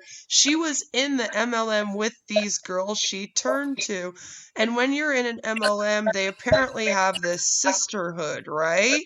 So not only did they not have empathy for just a normal human being, but they didn't have an empathy for one of their own. That's I just can't. I have a hard time wrapping my head around that. I feel like, and again, I know you're more of an expert in the psychology and sociology things, so you tell me, does it seem to you like these organizations promote a certain type of narcissism and sociopathic behaviors? It's a lot of cult-like behaviors. And the thing about these companies is the people at the top that run them, especially the people that run them, all they care about is money. They don't actually care about the products. They don't care what the products do to people. They don't care if their products kills people. They really don't care. They don't have any empathy. And as you know, a lot of the people that climb up very high in companies like this tend to be more sociopathic. They've done a study that says that people that do extremely well in business and that are able to climb up, even in normal corporate America, have to have a little bit of sociopathy in them to be able to do things like fire people easily. Like I could never fire someone. I'd go home, bawl my eyes out about how I destroyed someone's life. Like, do you know what I mean? So it Right. takes a personality trait already of less empathy to be able to climb up high in a business just across the board.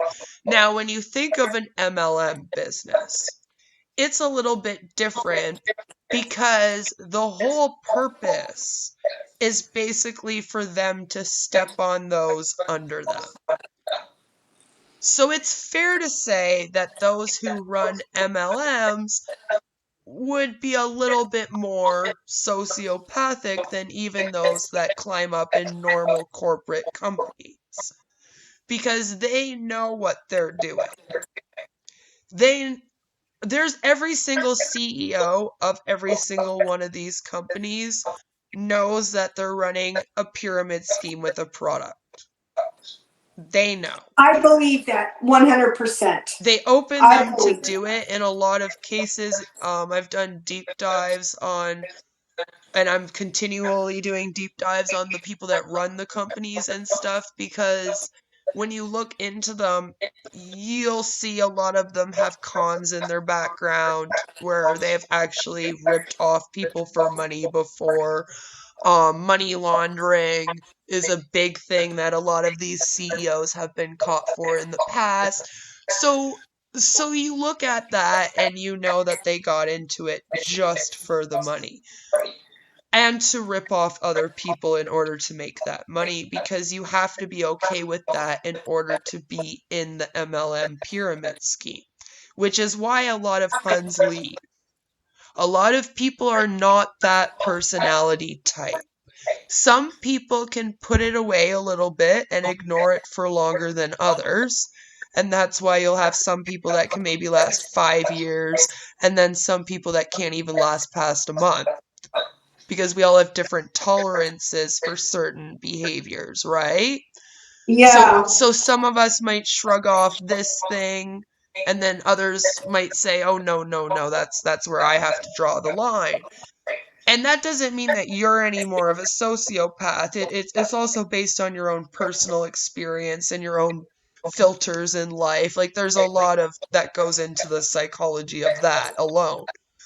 But those that do reach the top of these companies or the higher up hun bots, they eventually find out what they're into. And they're also told there's secret meetings I've heard about, especially when you get to a certain level with the CEOs of the company, where they basically sit you down and explain to you what the goal is. The goal is to make the Huns the number one customers so that they're always constantly buying into it and trying to sell it and then make money off of those under you. And hopefully make it go on forever and ever and ever.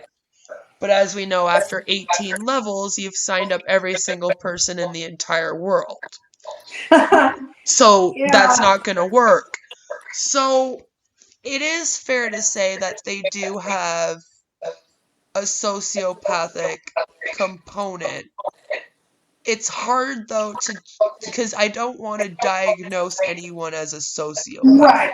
right? Right. So you can't really be like, oh yes, this person that runs Monate is a sociopath, for example. But it is fair to say when you're talking about the psychology or the manipulation tactics, when you get on to doing that with your channel, if you're diving into that stuff, it would be completely fair for you to talk about how you do have to at least have some sociopathic traits to be able to ignore some of these red flags, to be okay with making money off of your downlines and knowing that some of them aren't making money and still pushing them to continue working, blaming them when it doesn't work out. Not Do you everyone can feel do it. do you feel that that lady that was in the wellness documentary, the one that was high up in DoTerra, that had been telling people that she had cured her cancer. Do you think maybe it would be fair to say, now I know you can't diagnose someone, just off the cuff, but wouldn't it be fair to say that there were sociopathic tendencies in that lady, that she would be able to lie about her medical condition in Now, order to. there's two things I wonder about that. So, first, what I would want to know, because here's the thing, it could have been two things that happened with her, because both of these things are known to happen. And so I don't know which one it was because I haven't deep dove her completely yet. But it was either she thought that if she made up the cancer story and said that she was cured, that she would be able to promote and sell these products more. Or, now this is something else that has happened. So I can't take it off the table that it might not happen here. Another thing that happens in these companies is when you start doing really well, you get noticed by the CEOs and the very high ups. They sometimes even early, when I was with ItWorks, they already noticed me. They thought I was going to be a star. They were like, "Oh, girl, you promote like crazy. We want to have you on stage one day. Keep working it." So they'll even find you early if they figure you have the type of personality that can go up on stage and do that. And if you have a motivational story in your past or something, they love it. They'll eat it up. They're like, "Yes, we want you." You can say it helped you with your addiction or cure you of your cancer. So this is the other thing that might have happened. She might have began to make it up in the company quite well. I don't know when they would have found her, but they might have also told her to do this. The companies have been known to tell people to lie about things in their past before to make their stories more motivating when they come up on stage and do those speeches that they often have the more higher up people come and do. So I don't know which one it was. Either way, though, she would have had to have some kind of sociopathy to be okay with either. The other thing I noticed about her is when she had her phone conversation, she was talking to someone that was her downline, and she's telling this girl to sign up 14 people a month. That's impossible, first of all. I don't know a hun that has Wow. signed up 14 people a month. Now, here's the other thing. Now, when she's doing it, though, and if you want, you can go back and like pay attention to this. It's interesting because what happens is this girl calls her to basically explain to her that she's been trying to do this and it's impossible. Like she's like, "I am working so hard and like, but I just don't know if I'll be able to get 14 people to sign up this month. Like it's a lot. And I have a lot going on in my life." And it sounds like she's very overwhelmed. And this girl doesn't take a minute to say to her, "Oh, well, what's going on with you? Like, what else? Like, is there other stuff going on? Are you okay?" She just goes right into, "Yeah, you can. If I can do it, then you can do it. It's easy to get 14 people to sign up." This is supposed to be a friend of hers and her downline. So it just gives you a perspective of how even the personal relationships involved within the MLMs end up being all about sales. They don't care how you're doing. Just what are you selling? They pretend to be your friend, right? But they really don't care. It's like, "Oh yeah, yeah, yeah. Tell me your problems. I sure, let's get through this, and then just tell me what sales you made today." I remember that conversation where she was talking to that person about signing up for that she needed to sign up 14 people, and she wasn't doing that well in her MLM and her oil DoTerra MLM. I felt like at that point when I was watching that I got a twinge of sadness for the person on the other side of the phone. Oh yeah, everyone did, I think. We were all like, "Oh my God, we have to save this hunt from DoTerra. This hunt, Right. her upline is gonna like overwork her and like I don't know what's going on with 14 a month. I've never heard that." I've often wondered about this. I thought one day, I thought, I wonder if I should sign up undercover as a hun for one of these oil MLMs. Because one thing I've really wondered about over the years is it, if I were to sell the oils the way that I thought, without trying to cure people, like I just sold, if the Huns were just to sell the oils as a nice aromatic Yeah. and they weren't using them to, make anyone think that they were going to Yeah, like cure false something. medical claims and eating Right. them and Right. That misuse. if you were a hun and you just tried to sell the oils, you didn't try to recruit people or anything like that, but you just tried to focus on selling the oils as a nice aromatic. And you did all of your creative work in selling the oils as a nice aromatic. Would that really work? Would No. you? And you're right. It wouldn't work. You would have to. See, here's the thing. You could probably get away with selling just as aromatics. The team would still be on you as to why you're not promoting it for all the other uses it could have, and they would drive you nuts. But I have heard of some people, because they're not every single doTERRA and Young Living Hun is a crazy person that downs essential oils like juice.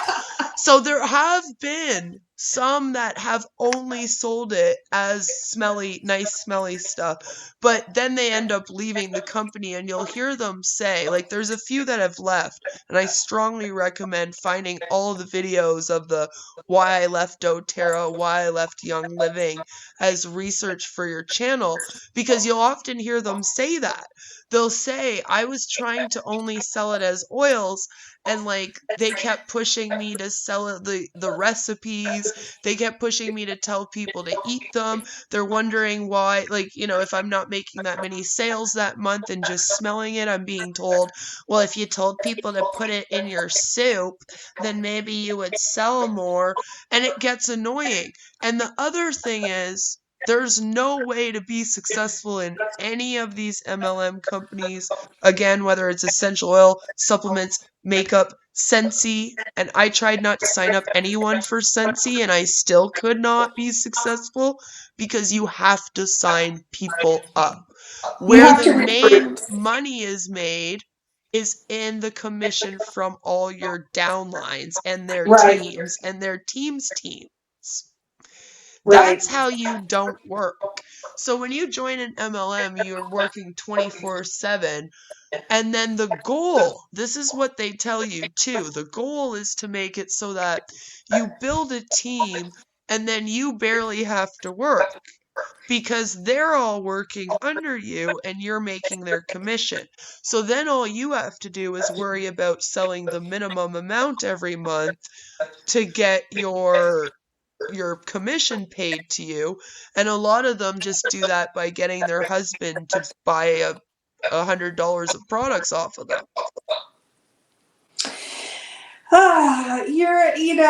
It really comes back to the most basic thing, doesn't it? Of that you have to recruit, and that it's a pyramid scheme with product insertion. And that there would be no way, if you just wanted to be a good person who's just selling the oils as an aromatic, as a nice aromatic, that you wouldn't be able to make a living. No, and Or even Scentsy fails at it over and over again because they are one of those companies. I consider them an aromatic company, right? With the warmers, the wet, like they basically only do smelly stuff. right. But they try to promote that you can do that. So what happens is they'll actually end up with a whole bunch of people, like I said, that left these other companies. And a lot of people leave companies because they don't want to recruit. Like I said, it takes a very special personality to be okay with recruiting. And that's almost always, well, I'd say about half the time, not liking selling and not liking recruiting is what gets people to leave the MLMs. If you can get over the recruiting and selling, you end up in a little bit deeper, and then it might be some ethical problem that pops up that makes you leave. That's what I've found in my research over the past like 3 years of why people leave, why they join, etc., etc. So something like Scentsy, like they'll say you don't have to recruit to be successful with us. You can only sell. And I'm telling you, I tried that. No, you can't. I mean, if you want to make $20 a month only for working 60 hours a week, you can. But no, there's That's no just, way. yeah. Well, I think you've summed that up pretty well and really answered the questions in my mind too. I think we've covered all the bases I could think of. Yeah, me Of too. You did an amazing job. I just want to thank you Well, for. hey, I want to thank you too because you really told me a lot of interesting points. I mean, I've read this stuff before, but it's really nice to be able to talk to someone. I know you haven't been in an oil MLM, but I think Scentsy is a similar kind of thing. And so to talk about some of the different aspects of this, like the recruiting and just the mindset that people get into, that these are things that are really important topics beyond just Don't eat the oils. right. So anyways, yeah, so if you want to message me on Instagram, if you have any follow-up questions or whatever, I know you're going to look up olfactory fatigue, and I think that's a really big one to talk about when it comes to these oils, especially Yes. the recipes that these people and the companies themselves, the recipes that they post Yeah, are that's the thing, is that it's horrendous. not just huns in their living room coming up with the recipes. That would be a little That's different. It's actually the companies that's that are right. telling them to do this, which is a big part of the problem, right? Yes, yes, because of the way the companies the way the companies promote the overuse of oils, and it should be clear that they are just doing this to sell more oils. A legitimate essential oils company doesn't promote the use of the oils like that. That was an amazing, amazing interview, and I just want to thank you again, Frybaby, for coming on and, helping us fry essential oil companies. I feel like we did cover a lot of bases there. Again, everyone, I'm going to be leaving all the links to her channel as well as her Instagram, Another Oily Mess, down in the description down below. So please do and give her a follow. And also, come follow me. My links are there too. I just wanted to take a moment also to thank all of you guys for helping me reach over 700 subscribers. You're absolutely amazing.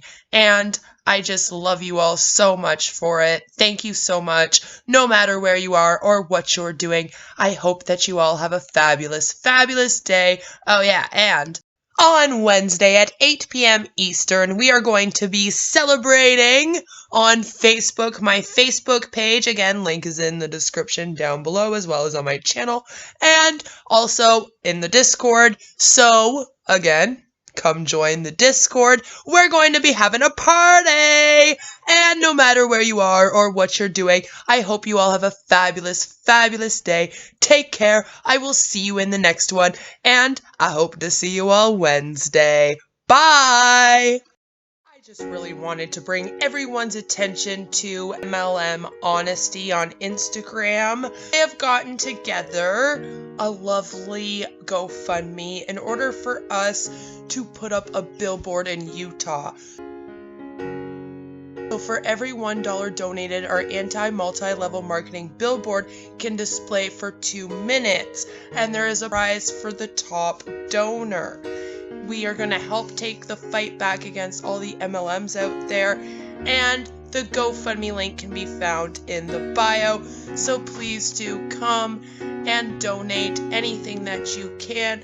We already have $100 raised out of 1,000, which is our goal, and honestly, if this goes really well for us, I think we should continue and try our best to put one up in every single major city that we possibly can. So I just want to say thank you so much to Dan Ricks for organizing this fundraiser, and go and give MLM Honesty a follow on Instagram right now, because they fucking rock for doing this. Now let's get up that billboard. It's a fabulous idea. I'm all for it. So go to the link and let's do this.